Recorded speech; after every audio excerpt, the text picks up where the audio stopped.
ਹੁਣ ਜਦੋਂ ਇੱਕ ਚੋਣਾਂ ਦਾ ਗੇੜ ਰਹਿ ਗਿਆ ਤੇ ਦੇਸ਼ ਦੇ ਪ੍ਰਧਾਨ ਮੰਤਰੀ ਨੇ ਪ੍ਰੈਸ ਕਾਨਫਰੰਸ ਦਿੱਤੀ, ਜਵਾਬ ਆਪ ਨਹੀਂ ਦਿੱਤੇ, ਸ਼ਾਹ ਹੁਣੀ ਦੇਈ ਜਾਂਦੇ ਸੀ। ਇਹ ਤਾਂ ਚਲਾਕੀ ਹੈ ਨਾ ਇਹਨਾਂ ਦੀ। ਸ਼ਾਹ ਨੂੰ ਅੱਗੇ ਬਿਠਾਇਆ ਹੁੰਦਾ ਤੇ ਉਹ ਫਿਰ ਹੈਗਾ ਹੀ ਸ਼ਾਹ ਆ, ਉਹਨੇ ਕਿਸੇ ਨੂੰ ਡਾਹ ਕੀ ਦੇਣੀ ਹੈ ਸ਼ਾਹ ਨੇ। ਤੇ ਉਹ ਪੱਤਰਕਾਰ ਵੀ ਅੱਜ ਜਿਸ ਤਰੀਕੇ ਨਾਲ ਇੰਟਰਵਿਊ ਕਰਦੇ ਪਏਗੇ, ਮਾਹੌਲ ਇਸ ਤਰ੍ਹਾਂ ਦਾ ਬਣਿਆ ਹੈਗਾ ਕਿ ਜਿੱਦਾਂ ਫੁੰਕਾਰੇ ਮਾਰਦਾ ਸੀ ਨਾ ਅਮਿਤ ਸ਼ਾਹ, ਇਸ ਤਰ੍ਹਾਂ ਲੱਗਦਾ ਜਿਵੇਂ ਕੋਈ ਝੋਟੇ ਕੁੱਟ ਥਾਣੇਦਾਰ ਕੇ ਥਾਣੇ 'ਚ ਵੜਿਆ ਹੋਵੇ ਤੇ ਜਿਹੜੇ ਛੋਟੇ ਮੋਟੇ ਸਿਪਾਹੀ ਵਿਚਾਰੇ ਸਾਹ ਨਾ ਕੱਢਦੇ ਹੋਣ, ਇਹੋ ਜਿਹਾ ਮਾਹੌਲ ਸੀਗਾ। ਮੈਂ ਸਮਝਦਾ ਕਿ ਦੇਖੋ ਕੀ ਥੋੜ੍ਹਾ ਸੀ ਇਹੋ ਜਿਹੀ ਪ੍ਰੈਸ ਕਾਨਫਰੰਸ ਕਰਨ ਤੋਂ। ਬਾਕੀ ਦੇਖੋ ਜੇ ਤੁਸੀਂ ਉਸ ਪ੍ਰੈਸ ਕਾਨਫਰੰਸ ਨੂੰ ਦੇਖੋਗੇ, ਬੜੀ ਲੰਮੋਚੜ ਸੀਗੀ, ਬੜੀ ਲੰਮੀ ਸੀਗੀ। ਮੈਂ ਤੇ ਬੈਠਾ 2-2.5 ਕਿਲੋ ਤਰ੍ਹਾਂ ਹੀ ਖਾ ਗਿਆ ਕਿ ਹੁਣ ਨਵੇੜਦੇ ਆ, ਹੁਣ ਨਵੇੜਦੇ ਆ। ਪਰ ਉਹਦੇ 'ਚ ਕੀ ਸੀਗਾ, ਅਮਿਤ ਸ਼ਾਹ ਬੋਲੀ ਗਿਆ, ਪ੍ਰਧਾਨ ਮੰਤਰੀ ਨੇ ਇੰਨਾ ਪੈਂਡਾ ਤੈਅ ਕੀਤਾ, ਅਸੀਂ ਇੰਨੇ ਬੂਥ ਕਵਰ ਕੀਤੇ, ਆਹ ਕੀਤਾ। ਯਾਨੀ ਏਦਾਂ ਜਿੱਦਾਂ RSS ਨੂੰ ਸੁਣਾ ਰਹੇ ਹੋਣ ਕਿ ਅਸੀਂ ਕੋਈ ਕਸਰ ਨਹੀਂ ਦੇ ਸਕੇ, ਜੇ ਲੋਕਾਂ ਨੇ ਕਸਰ ਪੂਰੀ ਨਹੀਂ ਕੀਤੀ ਤੇ ਕੀ ਕਰੀਏ। ਸੋ ਕਹਿਣ ਦਾ ਭਾਵ ਇਹ ਸੀਗਾ। ਤਾਂ ਇਹ ਸਾਰਾ ਮਾਹੌਲ ਜਿਹੜਾ ਸੀਗਾ ਉਹ ਹਾਸੋ ਜਿਹੜਾ ਉਦੋਂ ਗਿਆ ਜਦੋਂ ਪ੍ਰਧਾਨ ਮੰਤਰੀ ਬੋਲਿਆ। ਪ੍ਰਧਾਨ ਮੰਤਰੀ ਬੋਲ ਕੇ ਮੈਂ ਆਹ ਕੀਤਾ, ਤੁਸੀਂ ਮੀਡੀਆ ਵਾਲੇ ਆਹ ਕਰਿਆ ਕਰੋ, ਡੈਮੋਕ੍ਰੇਸੀ ਆਪਣੀ ਮਹਾਨ ਹੈ। ਜਦੋਂ ਪ੍ਰੈਸ ਕਾਨਫਰੰਸ ਦੇ ਵਿੱਚ ਪੱਤਰਕਾਰਾਂ ਨੇ ਸਵਾਲ ਪੁੱਛਣੇ ਸ਼ੁਰੂ ਕੀਤੇ ਤੇ ਉਹ ਅਮਿਤ ਸ਼ਾਹ ਜੀ ਕਹਿੰਦੇ ਕਿ ਪ੍ਰਧਾਨ ਮੰਤਰੀ ਨੂੰ ਕੀ ਬੋਲਣ ਦੀ ਲੋੜ ਆ, ਪਾਰਟੀ ਪ੍ਰਧਾਨ ਬੈਠਾ। ਸੋ ਉਹਨਾਂ ਨੇ ਮੋਰਚਾ ਸੰਭਾਲਿਆ, ਮਾਈਕ ਦੀ ਜ਼ਿੰਮੇਵਾਰੀ ਉਹਨਾਂ ਤੇ। ਔਰ ਫਿਰ ਪੱਤਰਕਾਰ ਐਸੇ ਸਵਾਲ ਕਰਨ ਲੱਗੇ ਜਿਨ੍ਹਾਂ ਦੇ ਵਿੱਚ ਕੁਛ ਸਵਾਲ ਜਿਹੜੇ ਕੰਮ ਦੇ ਵੀ ਸੀਗੇ, ਪਰ ਸਵਾਲ ਜਿੱਦਾਂ ਹੁਣ ਬੰਗਾਲ ਦੀ ਹਿੰਸਾ ਨੂੰ ਲੈ ਕੇ ਸੀਗਾ, ਉੱਥੇ ਉਹਨੇ ਕਾਂਕੜਾ ਕੱਢ ਕੇ ਮਾਰਿਆ, ਕਹਿੰਦਾ ਕਿ ਸਾਡੇ 80 ਬੰਦੇ ਮਰੇ ਆ 1.5 ਸਾਲ ਦੇ ਵਿੱਚ। ਤੁਸੀਂ ਉਲਟਾ ਉਹਨਾਂ ਨੂੰ ਪੁੱਛੋ ਕਿ ਬੰਗਾਲ ਦੇ ਵਿੱਚ ਹੀ ਕਿਉਂ ਹਿੰਸਾ, ਜੇ ਅਸੀਂ ਹਿੰਸਕ ਆ ਤੇ ਦੂਜੇ ਰਾਜਾਂ 'ਚ ਅਸੀਂ ਜਾਂਦੇ ਹਾਂ, ਉੱਥੇ ਕਿਉਂ ਨਹੀਂ ਹਿੰਸਾ ਹੁੰਦੀ। ਤਾਂ ਹੁਣ ਇੱਥੇ ਇਹ ਚੁੱਪ ਕਰਕੇ ਭਗਵਾਂ ਅੱਤਵਾਦ ਦੇ ਸਵਾਲ ਤੇ ਅਮਿਤ ਸ਼ਾਹ ਕਹਿੰਦਾ ਕਿ ਸਾਰੇ ਦੋਸ਼ੀ ਬਰੀ ਹੋ ਗਿਆ। ਹੁਣ ਦੇਖੋ ਇੱਥੇ ਸਵਾਲ ਬਣਦਾ ਸੀਗਾ ਕਾਊਂਟਰ ਜਿਹੜਾ ਕਿ ਭਾਈ ਤੁਹਾਡੀ ਖੁਦ ਦੀ ਜਿਹੜੀ ਉਮੀਦਵਾਰ ਹੈ ਸਾਧਵੀ ਪ੍ਰਗਿਆ, ਉਹ ਹਾਲੇ ਅੰਡਰ ਟ੍ਰਾਇਲ ਹੈ। ਔਰ ਕਮਾਲ ਦੀ ਗੱਲ ਆ ਕਿ ਕੋਰਟ ਨੇ ਅੱਜ ਹੀ ਉਹਨੂੰ ਤਲਬ ਕਰ ਲਿਆ ਕਿ ਹਫ਼ਤੇ ਬਾਅਦ ਆ ਕੇ ਕੋਰਟ 'ਚ ਪੇਸ਼ ਹੋਵੋ। ਦੇਖ ਲਓ। ਸੋ ਕਿਸੇ ਨੇ ਇਹ ਸਵਾਲ ਹੀ ਨਹੀਂ ਕੀਤਾ, ਕਾਊਂਟਰ ਸਵਾਲ ਹੀ ਨਹੀਂ ਕੀਤਾ ਕਿ ਭਗਵੇਂ ਅੱਤਵਾਦ ਤੇ ਤੁਸੀਂ ਝੂਠ ਕਿਉਂ ਬੋਲਦੇ ਹੋ, ਕਿਉਂਕਿ ਹਾਲੇ ਤੱਕ ਦੋਸ਼ੀਆਂ ਨੂੰ ਪੂਰੀ ਤਰ੍ਹਾਂ ਕੋਰਟ ਨੇ ਆਜ਼ਾਦ ਨਹੀਂ ਕੀਤਾ। ਫਿਰ ਇੱਕ ਮਸਲਾ ਸੀਗਾ ਜਿਹੜਾ ਅੱਜ ਚੱਲਦਾ, ਖਾਸ ਤੌਰ ਤੇ ਤੁਹਾਨੂੰ ਪਤਾ ਹੀ ਸਾਧਵੀ ਪ੍ਰਗਿਆ ਦਾ ਜਿਹੜਾ ਇੱਕ ਵਿਵਾਦ ਆ ਨੌਂਸੇ ਨੂੰ ਲੈ ਕੇ। ਤਾਂ ਉੱਥੇ ਅਮਿਤ ਸ਼ਾਹ ਕੀ ਕਹਿ ਰਿਹਾ, ਅਮਿਤ ਸ਼ਾਹ ਕਹਿੰਦਾ ਜੀ ਕਿ ਦੇਖੋ ਸਾਡੀ ਪਾਰਟੀ ਨੇ ਇਹਨਾਂ ਨੂੰ ਨੋਟਿਸ ਘੱਲਿਆ ਵਾ, ਨੋਟਿਸ ਘੱਲ ਕੇ ਹੁਣ ਅਸੀਂ ਦੇਖਾਂਗੇ, ਅਨੁਸ਼ਾਸਨ ਕਮੇਟੀ ਹੈ ਜਿਹੜੀ ਉਹ ਸਾਰਾ ਵਿਚਾਰ ਕਰੂਗੀ। ਪਰ ਰੌਲਾ ਇਹ ਹੈ ਕਿ ਜਿੱਦਣ ਤੁਹਾਡੀ ਪਾਰਟੀ ਦੇ 2 ਬੰਦਿਆਂ ਨੇ ਗੁਜਰਾਤੀ ਠੱਗ ਕਿਹਾ ਸੀਗਾ ਤੇ ਤੁਸੀਂ ਉਹਨੂੰ ਇੱਕ ਚੁਟਕੀ 'ਚ ਕੱਢ ਕੇ ਪਰੇ ਮਾਰਿਆ। ਅੱਜ ਇੱਕ ਹੋ ਰਿਹਾ ਇਹਨਾਂ ਦਾ, ਜਿਹਨੇ ਇਹ ਗੱਲ ਆਖੀ ਕਿ ਦੇਖੋ ਜੀ ਇਹ ਜਿਹੜਾ ਸੀਗਾ ਰਾਸ਼ਟਰਪਿਤਾ ਮਹਾਤਮਾ ਗਾਂਧੀ, ਉਹ ਪਾਕਿਸਤਾਨ ਦਾ ਰਾਸ਼ਟਰਪਿਤਾ ਸੀਗਾ। ਹੁਣ ਤੁਸੀਂ ਉਹਨੂੰ ਕੱਢ ਕੇ ਨਾਲ ਦੀ ਨਾਲ ਹੀ ਅੱਜ ਪਰੇ ਮਾਰਿਆ ਪਾਰਟੀ 'ਚ, ਤੇ ਇਹ ਸਾਧਵੀ ਪ੍ਰਗਿਆ ਨੂੰ ਤੁਸੀਂ ਕਹਿੰਦੇ ਹੋ ਕਿ ਨਹੀਂ ਉਹ ਹਾਲੇ ਸ਼ੋਕਾਜ਼ ਨੋਟਿਸ ਘੱਲਿਆ ਨੂੰ, ਸ਼ੋਕਾਜ਼ ਨੋਟਿਸ ਤੋਂ ਬਾਅਦ ਉਹ ਜਵਾਬ ਦੇਊਗੀ, ਫਿਰ ਸਾਡੀ ਅਨੁਸ਼ਾਸਨ ਕਮੇਟੀ ਦੇਖੂਗੀ। ਕਹਿਣ ਦਾ ਭਾਵ ਹੈ ਕਿ ਪੱਤਰਕਾਰ ਕੋਈ ਹੁਣ ਉੱਥੇ ਰਵੀਸ਼ ਵਰਗਾ ਪੱਤਰਕਾਰ ਤੇ ਬੈਠਾ ਨਹੀਂ ਸੀ। ਵੈਸੇ ਮੈਂ ਨਹੀਂ ਕਹਿੰਦਾ ਕਿ ਸਾਰੇ ਪੱਤਰਕਾਰ ਇਸ ਤਰ੍ਹਾਂ ਦੇ ਹੁੰਦੇ ਕਿ ਜੇ ਕੋਈ ਬੋਲੇ ਤੇ ਗਾਂ ਤੋਂ ਇਹਨਾਂ ਨੇ ਉਹਨੂੰ ਵੜਨ ਨਹੀਂ ਦੇਣਾ। ਉੱਥੇ ਹੋ ਸਕਦਾ ਅੱਜ ਕੱਲ ਵੀ ਏਦਾਂ ਦੇ ਆ ਕਿ ਜੇ ਕੋਈ ਆੜੇ ਤੇ ਉਹਨੂੰ ਨੌਕਰੀ ਤੋਂ ਵੀ ਕੱਢ ਦੇਣ, ਇਹ ਵੀ ਇੱਕ ਡਰ ਰਹਿੰਦਾ। ਪਰ ਕੁੱਲ ਮਿਲਾ ਕੇ ਪ੍ਰੈਸ ਕਾਨਫਰੰਸ ਦੇ ਨਾਂ ਤੇ ਜਿਹੜੀ 1800 ਦਿਨ ਦੇ ਵਿੱਚ ਪਹਿਲੀ ਦਫਾ ਵਾਪਰੀ, ਜਿਹਨੂੰ ਪ੍ਰਧਾਨ ਮੰਤਰੀ ਨੇ ਮੁਖਾਤਬ ਹੋਣਾ ਸੀਗਾ, ਤਾਂ ਉਹ ਪ੍ਰੈਸ ਕਾਨਫਰੰਸ ਮਜ਼ਾਹੀਆ ਬਣ ਗਈ, ਮਜ਼ਾਕੀਆ ਬਣ ਗਈ। ਉਹਦੇ 'ਚ ਕੱਖ ਵੀ ਨਹੀਂ ਹੋਇਆ, ਜਦਕਿ ਉੱਥੇ ਸਵਾਲ ਪੁੱਛਣ ਵਾਲੇ ਸੀ ਨੋਟਬੰਦੀ ਨੂੰ ਲੈ ਕੇ, ਮਾਈਨੋਰਿਟੀਜ਼ ਨੂੰ ਲੈ ਕੇ, ਫਿਰ ਮੌਬ ਲਿੰਚਿੰਗ ਨੂੰ ਲੈ ਕੇ, ਫਿਰ ਟਾਈਮ ਤੇ ਜੋ ਕਵਰ ਸਟੋਰੀ ਛਪੀ ਆ, ਫਿਰ ਕੌਮਾਂਤਰੀ ਦਰਜਾਬੰਦੀਆਂ ਜਿੰਨੀਆਂ ਸਾਨੂੰ ਦਿਖਾਉਂਦੀਆਂ ਇਹਨਾਂ ਕਿ ਅਸੀਂ ਕਿੱਥੇ ਖੜੇ ਹਾਂ, ਪ੍ਰੈਸ ਦੀ ਆਜ਼ਾਦੀ 'ਚ ਅਸੀਂ ਲਗਾਤਾਰ ਇਹਨਾਂ 3-4 ਸਾਲਾਂ 'ਚ ਡਿੱਗਦੇ ਹਾਂ। ਯਾਨੀ ਇੱਥੇ ਗੱਲ ਕਰਨੀ ਚਾਹੀਦੀ ਸੀ, ਇੱਥੇ ਗੱਲ ਹੋਈ ਨਹੀਂ। ਜੀ ਇਹ ਨਾਲੋਂ ਤਾਂ ਫਿਰ ਜਿਹੜਾ ਅੰਬਾਂ ਵਾਲਾ ਹੀ ਸਵਾਲ ਪੁੱਛ ਲੈਂਦੇ, ਕੁਝ ਹੋਰ ਪਤਾ ਲੱਗ ਜਾਂਦਾ ਵੀ ਕਦੀ ਸ਼ੇਕ ਵੀ ਬਣਾ ਕੇ ਪੀਂਦੇ ਨੇ ਜਾਂ ਕੀ ਕਰਦੇ ਨੇ, ਵੀ ਇਹਨਾਂ ਨੇ ਕੰਮ ਜਿਹੜਾ ਪੁੱਠਿਆਂ ਹੀ ਜਿਹੜਾ ਕੀਤਾ ਆ। ਤੇ ਮਿੰਟੂ ਜੀ ਕੁਛ ਇਹਦੇ ਪਤਾ ਲੱਗਾ ਵੀ ਜਿਹੜੇ ਸਵਾਲ ਪੁੱਛਣ ਵਾਲੇ ਸੀ ਕਿਹਨਾਂ ਨੂੰ ਮੌਕਾ ਦਿੱਤਾ ਜਾ ਰਿਹਾ ਸੀਗਾ? ਕੀ ਜਿੱਦਾਂ ਕੋਈ ਹਿੰਦੂ ਅਖਬਾਰ ਵਾਲੇ ਆ ਰਫੇਲ ਡੀਲ ਦਾ ਜਿਨ੍ਹਾਂ ਨੇ ਖੁਲਾਸਾ ਕੀਤਾ ਆ ਉਹਨਾਂ ਦੇ ਪੱਤਰਕਾਰਾਂ ਨੂੰ ਉੱਥੇ ਆਉਣ ਦਿੱਤਾ ਗਿਆ, ਜਾਂ ਕੁਛ ਇੱਦਾਂ ਦੀ ਗੱਲ ਕੁਛ ਪਤਾ ਲੱਗ ਰਹੀ ਆ ਵੀ ਕਿਹਨਾਂ ਨੂੰ ਉੱਥੇ ਆਉਣ ਦਿੱਤਾ ਗਿਆ ਜਾਂ ਕਿਹਨਾਂ ਨੂੰ ਰੋਕਿਆ ਗਿਆ? ਕੁਛ ਇੱਦਾਂ ਦਾ ਹੈ ਪਤਾ ਲੱਗਾ? ਨਹੀਂ ਦੇਖੋ, ਇਹ ਤਾਂ ਨਾ ਮੈਂ ਜਿੰਨਾ ਕੋ ਵਿਚਰਿਆ, ਕਿਉਂਕਿ ਮੈਂ ਹੇਠਲੇ ਪੱਧਰ ਤੇ ਸਟਿੰਗਰ ਦੇ ਵਜੋਂ ਕੰਮ ਕੀਤਾ, ਮੈਂ ਬਹੁਤਾ ਵੱਡਾ ਮੁਰਾਤਬਾ ਨਹੀਂ ਸੀ ਰੱਖਦਾ ਪੱਤਰਕਾਰਤਾ 'ਚ, ਪਰ ਚਲੋ ਇਹ ਸੀਗਾ ਕਿ CM ਉਸ ਸਮੇਂ ਸਾਡੇ ਇਲਾਕੇ ਦਾ ਸੀਗਾ, ਤਾਂ ਏਦਾਂ ਇੱਕ ਮਾਹੌਲ 'ਚ ਵਿਚਰਿਆ ਜਿੱਥੇ ਪ੍ਰੋਟੋਕਾਲ ਹੁੰਦਾ CM ਦਾ। ਤਾਂ ਉਹਦੇ 'ਚ ਕੀ ਹੁੰਦਾ ਹੈ ਕਿ ਇਹ ਜਿਹੜੇ ਪੱਤਰਕਾਰ ਹੁੰਦੇ ਇਨਵਾਈਟਡ ਹੁੰਦੇ ਆ, ਇਹ ਇਨਵਾਈਟਡ ਹੁੰਦੇ ਆ, ਸੋ ਇੱਥੇ ਹਰੇਕ ਬੰਦਾ ਨਹੀਂ ਜਾ ਸਕਦਾ। ਸੋ ਇਨਵਾਈਟਡ ਹੁਣ ਕਿਹੜਾ ਹੋਊਗਾ ਉਹ ਤੁਸੀਂ ਬਿਹਤਰ ਜਾਣਦੇ ਹੋ, ਕਿਉਂਕਿ ਮੈਂ ਬਹੁਤਾ ਦੱਸੂ ਸ਼ਾਇਦ ਗੱਲ ਨਾ ਬਣੇ, ਪਰ ਤੁਹਾਨੂੰ ਪਤਾ ਹੀ ਹੈ ਕਿ ਇਨਵਾਈਟਡ ਪੱਤਰਕਾਰ ਹੁੰਦੇ ਪ੍ਰੈਸ ਕਾਨਫਰੰਸ, ਕਿਉਂਕਿ ਦੇਖੋ ਇਹਦਾ ਪਤਾ ਹੀ ਨਹੀਂ ਲੱਗਿਆ ਪ੍ਰੈਸ ਕਾਨਫਰੰਸ ਦਾ ਕਿ ਪ੍ਰਧਾਨ ਮੰਤਰੀ ਨੇ ਕਰਨਾ, ਕੋਈ ਐਲਾਨੀਆ ਪ੍ਰੈਸ ਕਾਨਫਰੰਸ ਨਹੀਂ, ਯਕਦਮ ਹੋਈ ਤੇ ਇੰਨੇ ਪੱਤਰਕਾਰ ਉੱਥੇ ਯਕਦਮ ਤੇ ਪ੍ਰਗਟ ਨਹੀਂ ਹੋ ਗਏ, ਸਾਡਾ ਤੇ ਘੱਲਿਆ ਗਿਆ ਨਾ। ਜੀ ਜੀ ਜੀ, ਸਭ ਨੂੰ ਹੀ ਪਤਾ ਸੀ ਪਹਿਲਾਂ ਜਿਨ੍ਹਾਂ ਨੇ ਟਾਈ ਸ਼ਾਈ ਲਾ ਕੇ ਜਾਣਾ ਸੀ। ਅਗਲੀ ਜਿਹੜੀ ਗੱਲ ਕਰਦੇ, ਕਹਿੰਦੇ ਤੇਜ ਬਹਾਦਰ ਮਾਮਲੇ ਦੇ ਵਿੱਚ ਸਟਿੰਗ ਨੇ ਸਭ ਕੁਝ ਕੀਤਾ ਸਾਫ਼। ਦੇਖੋ, ਤੇਜ ਬਹਾਦਰ ਮਾਮਲੇ ਦੇ ਵਿੱਚ ਕਹਾਣੀ ਤੇ ਇੱਕ ਵਾਰੀ ਨਿਪਟ ਗਈ ਸੀਗੀ, ਆਪਾਂ ਨੂੰ ਸਭ ਨੂੰ ਪਤਾ ਹੀ ਆ ਕਿ ਜਿਸ ਤਰ੍ਹਾਂ ਉਹਨਾਂ ਨੇ ਕਾਗਜ਼ਾਤ ਰੱਦ ਕਰ ਦਿੱਤੇ, ਫਿਰ ਮਾਮਲਾ ਸੁਪਰੀਮ ਕੋਰਟ 'ਚ ਚਲੇ ਗਿਆ, ਉਸ ਤੋਂ ਬਾਅਦ ਇਹੋ ਹੀ ਸੀਗਾ ਕਿ ਮਿੱਟੀ ਪੈ ਗਈ ਹੈ ਇਸ ਕਹਾਣੀ ਤੇ। ਪਰ ਅਚਾਨਕ ਇੱਕ ਸਟਿੰਗ ਆਪਰੇਸ਼ਨ ਨਿਕਲਿਆ ਜਿਹਨੇ ਫੇਰ ਇੱਕ ਤਰ੍ਹਾਂ ਦਾ ਕਹਿ ਲਈਏ ਜਿੰਨ ਜਿਹੜਾ ਉਹ ਬੋਤਲ ਚੋਂ ਬਾਹਰ ਕਰ ਦਿੱਤਾ ਵਾ। ਤਾਂ ਇਹ ਮਾਮਲਾ ਕੀ ਸੀਗਾ ਕਿ ਇੱਕ ਐਸਾ ਸਟਿੰਗ ਬਾਹਰ ਆਇਆ, ਇੱਕ ਟੈਲੀਵਿਜ਼ਨ ਚੈਨਲ ਨੇ ਕੀਤਾ, ਜਿਹਦੇ ਵਿੱਚ ਜੋ ਅਧਿਕਾਰੀ ਆ ਖਾਸ ਤੌਰ ਤੇ ਉਸੇ ਟੀਮ ਦੇ ਇੱਕ ਮੈਂਬਰ ਜਿਨ੍ਹਾਂ ਨੇ ਉਹ ਕਾਗਜ਼ਾਤ ਰੱਦ ਕੀਤੇ ਆ, ਤਾਂ ਜਿਹੜਾ ਅਬਜ਼ਰਵਰ ਸੀਗਾ, ਤਾਂ ਉਹਨੇ ਕੈਮਰੇ ਦੇ ਸਾਹਮਣੇ, ਜਿਹੜਾ ਹਿਡਨ ਕੈਮਰਾ, ਜਦੋਂ ਕੈਮਰੇ ਦੇ ਸਾਹਮਣੇ ਆਪਾਂ ਕਹਿੰਦੇ ਸਟਿੰਗ ਤਾਂ ਸਮਝ ਲਓ ਕਿ ਹਿਡਨ ਕੈਮਰਾ, ਤਾਂ ਉਹਦੇ ਵਿੱਚ ਉਹਨੇ ਮੰਨਿਆ ਵਾ ਕਿ ਅਸੀਂ 48 ਘੰਟੇ ਇਹੋ ਹੀ ਵਹਿੰਦੇ ਰਹੇ ਕਿ ਕਾਗਜ਼ਾਤ ਰੱਦ ਕਿਵੇਂ ਕਰਨੇ, ਮਤਲਬ ਕਿ ਅਸੀਂ ਵਜ੍ਹਾ ਲੱਭਦੇ ਰਹੇ 48 ਘੰਟੇ। ਔਰ ਤੋਂ ਵੀ ਹੁਕਮ ਆਏ ਦੀ ਉਹਨੇ ਪ੍ਰੋੜਤਾ ਕੀਤੀ ਆ ਕਿ ਉੱਤੋਂ ਹੁਕਮ ਆ ਚੁੱਕੇ ਸੀਗੇ ਕਿ ਨਾ ਕੁਛ ਲੱਭਣਾ, ਸੋ ਅਸੀਂ ਮਿਲਾਨ ਕਰਦੇ ਰਹੇ, ਫਿਰ ਨਿਯਮ ਦੇਖੇ, ਜਿੱਥੇ ਸਾਡੀ ਫਿਰ ਵਸੂਲੀ ਪੈ ਗਈ ਤਾਂ ਅਸੀਂ ਉਸੇ ਪਾਰ। ਤਾਂ ਕਹਿਣ ਦਾ ਭਾਵ ਇਹ ਆ ਕਿ ਸਾਫ਼ ਹੋ ਗਿਆ ਕਿ ਅਸਲ ਦੇ ਵਿੱਚ ਉਹ ਜਿਹੜੇ ਕਾਗਜ਼ਾਤ ਨਾਮਜ਼ਦਗੀ ਵਾਲੇ ਰੱਦ ਹੋਏ ਆ ਤੇਜ ਬਹਾਦਰ ਦੇ, ਉਹ ਕਿਤੇ ਨਾ ਕਿਤੇ ਸਾਜ਼ਿਸ਼ਨ ਹੋਏ ਆ। ਸੋ ਮੌਕਾ ਦਿੱਤਾ ਜਾ ਸਕਦਾ ਸੀ, ਹਾਲਾਂਕਿ ਚਲੋ ਜੇ ਕੋਈ 19-21 ਸੀਗੀ, ਪਰ ਇਸ ਸਟਿੰਗ ਤੋਂ ਪਹਿਲਾਂ ਜੇ ਤੁਸੀਂ ਉਹਦੇ ਵਕੀਲ ਦੀ ਸਟੇਟਮੈਂਟ ਦੇਖੋਗੇ ਨਾ, ਜਿਹਨੂੰ ਇਹਨਾਂ ਨੇ ਕਾਟ ਨਹੀਂ ਕੀਤਾ, ਰਜੇਸ਼ ਗੁਪਤਾ ਵਕੀਲ ਸੀਗਾ, ਤਾਂ ਉਹਨੇ ਖੁਦ ਕਹਿ ਦਿੱਤਾ ਸੀਗਾ ਕਿ ਜਿਹੜਾ ਰਿਟਰਨਿੰਗ ਅਫਸਰ ਆ ਸੁਰਿੰਦਰ ਸਿੰਘ DM, ਉਹਨੇ ਖੁਦ ਮੈਨੂੰ ਦੱਸਿਆ ਕਿ ਪੇਪਰਾਂ 'ਚ ਕੋਈ ਗਲਤੀ ਨਹੀਂ ਹੈ, ਪਰ ਕਹਿੰਦਾ ਉਦੋਂ ਹੀ ਆਂਧਰਾ ਪ੍ਰਦੇਸ਼ ਦੇ ਵੱਡੇ ਅਧਿਕਾਰੀ ਆਏ ਤੇ DM ਨੂੰ ਬੋਲੇ ਕਿ ਤੇਜ ਬਹਾਦਰ ਦੀ ਫਾਈਲ ਕਿੱਥੇ ਆ, ਤੇ DM ਨੇ ਉਹਨਾਂ ਨੂੰ ਕਿਹਾ ਕਿ ਇਹਨਾਂ ਨੂੰ ਰਿਜੈਕਟ ਕਰਨਾ ਹੈ।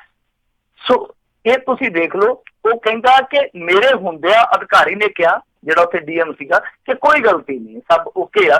ਫਿਰ ਉਸ ਤੋਂ ਬਾਅਦ ਕਹਿੰਦਾ ਕਿ ਖੜੇ ਪੈਰ ਉੱਥੇ ਆਂਧਰਾ ਦੇ ਅਧਿਕਾਰੀ ਆਉਂਦੇ, ਉਹ DM ਨੂੰ ਬੋਲੇ ਆ ਕਿ ਤੇਜ ਬਹਾਦਰ ਦੀ ਫਾਈਲ ਕਿੱਥੇ ਆ, ਤੇ ਉਹਨਾਂ ਨੇ DM ਨੂੰ ਆਖਿਆ ਕਿ ਇਹਦੇ ਕਾਗਜ਼ ਜਿਹੜੇ ਆ ਉਹ ਰੱਦ ਕਰ। ਹੁਣ ਇਹ ਵਕੀਲ ਦੀ ਸਟੇਟਮੈਂਟ ਜਿਹੜੀ ਸੀ ਉਹ ਪਹਿਲਾਂ ਸੀ, ਜਦਕਿ ਉਸ ਸਟੇਟਮੈਂਟ ਨੂੰ ਕਿਸੇ ਨੇ ਰੱਦ ਨਹੀਂ ਕੀਤਾ। ਸੋ ਇਹ ਮਾਮਲਾ ਇੱਕ ਵਾਰੀ ਫੇਰ ਭੱਖ ਗਿਆ, ਪਰ ਉਹ ਹੈ ਕਿ ਕੌਮੀ ਮੀਡੀਆ 'ਚ ਨਾ ਹੁਣ ਕੋਈ ਜ਼ਿਕਰ ਨਹੀਂ। ਹਾਲਾਂਕਿ ਜਦੋਂ ਦਾਰੂ ਪੀਂਦੇ ਦੀ ਤੇਜ ਬਹਾਦਰ ਦੀ ਵੀਡੀਓ ਆਈ ਸੀ ਤੇ ਸਾਰਿਆਂ ਨੇ ਚਲਾ ਦਿੱਤੀ ਸੀ। ਤਾਂ ਹੁਣ ਸੁਪਰੀਮ ਕੋਰਟ ਨੂੰ ਵੀ ਦੇਖਣਾ ਚਾਹੀਦਾ ਇਸ ਮਾਮਲੇ 'ਚ, ਕੋਈ ਨਾ ਕੋਈ ਨੋਟਿਸ ਵਗੈਰਾ ਲੈਣਾ ਚਾਹੀਦਾ, ਕਿਉਂਕਿ ਇੱਕ ਬੰਦਾ ਹੈ ਉਹ ਇਲੈਕਸ਼ਨ ਲੜ ਰਿਹਾ, ਬਹੁਤ ਵੱਡਾ ਇਲੈਕਸ਼ਨ ਸੀਗਾ, ਫਿਰ ਉਹਨੂੰ ਬਾਹਰ ਕਰ ਦਿੱਤਾ ਜਾਂਦਾ, ਉਹਦਾ ਜਾਨੀ ਲੋਕਤਾਂਤਰਿਕ ਹੱਕ ਸੀਗਾ ਜਿਹੜਾ ਉਹ ਮਾਰਿਆ ਜਾਂਦਾ, ਸੁਪਰੀਮ ਕੋਰਟ 'ਚ ਜਾਂਦਾ, ਸੁਪਰੀਮ ਕੋਰਟ ਉਹਦੀ ਜਿਹੜੀ ਪਟੀਸ਼ਨ ਹੈ ਉਹਨੂੰ ਰੱਦ ਕਰ ਦਿੰਦੀ ਆ, ਤਾਂ ਉਹਦੇ ਕੋਲ ਕੋਈ ਆਪਸ਼ਨ ਨਹੀਂ ਬਚਿਆ। ਪਰ ਸਟਿੰਗ ਦੇ ਵਿੱਚੋਂ ਇੱਕ ਸਾਜ਼ਿਸ਼ ਨਿਕਲ ਆਉਂਦੀ ਆ ਕਿ ਹੁਣ ਦੁਬਾਰਾ ਇਹਦੀ ਕੋਈ ਸੁਣਵਾਈ ਨਹੀਂ ਹੋ ਸਕਦੀ। ਚੋਣ ਕਮਿਸ਼ਨ ਨੂੰ, ਜਾਂ ਕਹੀਏ ਚੋਣ ਕਮਿਸ਼ਨ ਨੂੰ, ਤੇ ਹੁਣ ਵੈਸੇ ਕੀ ਕਹਿਣਾ, ਜਾਂ ਸੁਪਰੀਮ ਕੋਰਟ ਨੂੰ ਕਿਤੇ ਨਾ ਕਿਤੇ ਇਹਦਾ ਨੋਟਿਸ ਤੇ ਲੈਣਾ ਚਾਹੀਦਾ। ਉਹ ਜਿਹੜੇ ਸਟਿੰਗ ਕਰਤਾ ਨੇ ਉਹਨਾਂ ਦੀ ਸਟੇਟਮੈਂਟ ਕੋਈ ਦਰਜ ਕਰਵਾ ਲੈਣ, ਜੇ ਉਹ ਮੰਨ ਲਓ ਇਸ ਚੀਜ਼ ਤੇ ਮੋਹਰ ਲਾਉਂਦੇ ਕਿ ਹਾਂ ਸਾਡੇ ਸਾਹਮਣੇ ਮੰਨਿਆ, ਤਾਂ ਫਿਰ ਤੇ ਕਹਾਣੀ ਸਾਫ਼ ਹੈ ਨਾ। ਜੀ ਜੀ ਜੀ। ਅਗਲੀ ਜਿਹੜੀ ਪੰਜਾਬ ਦੀ ਸਿਆਸਤ ਵੱਲ ਆਈਏ, ਦਿਨ ਥੋੜ੍ਹੇ ਹੀ ਰਹਿ ਗਏ ਨੇ, ਤੇ ਕਹਿੰਦੇ ਸਿੱਧੂ ਨੇ ਲੰਬੀ 'ਚ ਰੈਲੀ ਕੀਤੀ ਤੇ ਆਪਣੀ ਸਰਕਾਰ ਨੂੰ ਘੇਰਿਆ।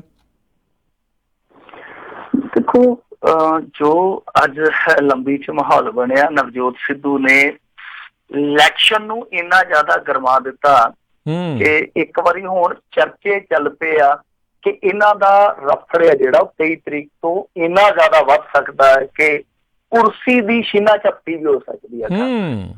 ਇਹੋ ਜਿਹਾ ਮਾਹੌਲ ਬਣ ਗਿਆ। ਤੁਸੀਂ ਕੈਪਟਨ ਅਮਰਿੰਦਰ ਸਿੰਘ ਦੀ ਸਟੇਟਮੈਂਟ ਇੱਕ ਪੜ੍ਹੀ ਲਈ ਹੋਣੀ ਆ ਕਿ ਜੇ ਅਸੀਂ ਬੈਡਲੀ ਪਰਫਾਰਮ ਕਰਦੇ ਹਾਂ, ਜੇ ਮਤਲਬ ਕਿ ਪਾਰਟੀ ਸਾਡੀ ਹਾਰਦੀ ਆ, ਤਾਂ ਮੈਂ ਅਸਤੀਫਾ ਦੇ ਦਊਂਗਾ।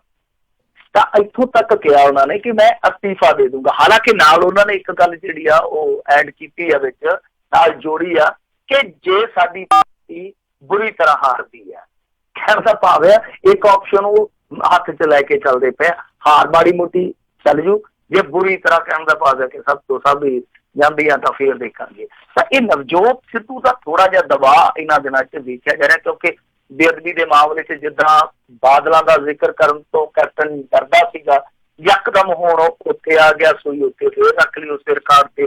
ਤਾਂ ਨਵਜੋਤ ਸਿੱਧੂ ਅੱਜ ਲੰਬੀ 'ਚ ਜਦੋਂ ਆਇਆ, ਦੋ ਤਿੰਨ ਚੀਜ਼ਾਂ ਗੌਰ ਕਰਨ ਵਾਲੀਆਂ। ਇੱਕ ਤੇ ਉਹਨੇ ਇਹ ਗੱਲ ਆਖੀ ਆ ਕਿ ਦੇਖੋ FIR ਕਿਉਂ ਨਹੀਂ ਹੋਈ।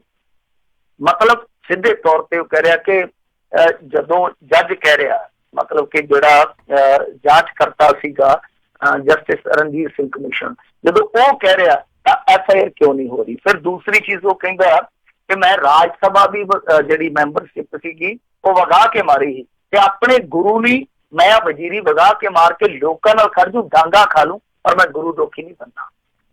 ਤਾਂ ਫਿਰ ਉਹਨੇ ਨਾਲ ਕਿਹਾ ਕਿ ਪੰਜਾਬ 'ਚ ਫਰੈਂਡਲੀ ਮੈਚ ਚੱਲਦਾ, ਮੈਂ ਇਹਦੇ ਪਾਜ ਉਧੇੜ ਕੇ ਰੱਖ ਦੂੰ, ਜਿਵੇਂ ਛਾਤੀ 'ਚ ਹੱਥ ਮਾਰਦਾ, ਨਾਲ ਇੱਕ ਦੋ ਸ਼ੇਰ ਵੀ ਮਾਰ ਦਿੰਦਾ, ਨਾਲ ਹੋਰ ਇੱਧਰ ਉੱਧਰ ਦੀਆਂ ਗੱਲਾਂ ਜੋੜ ਦਿੰਦਾ।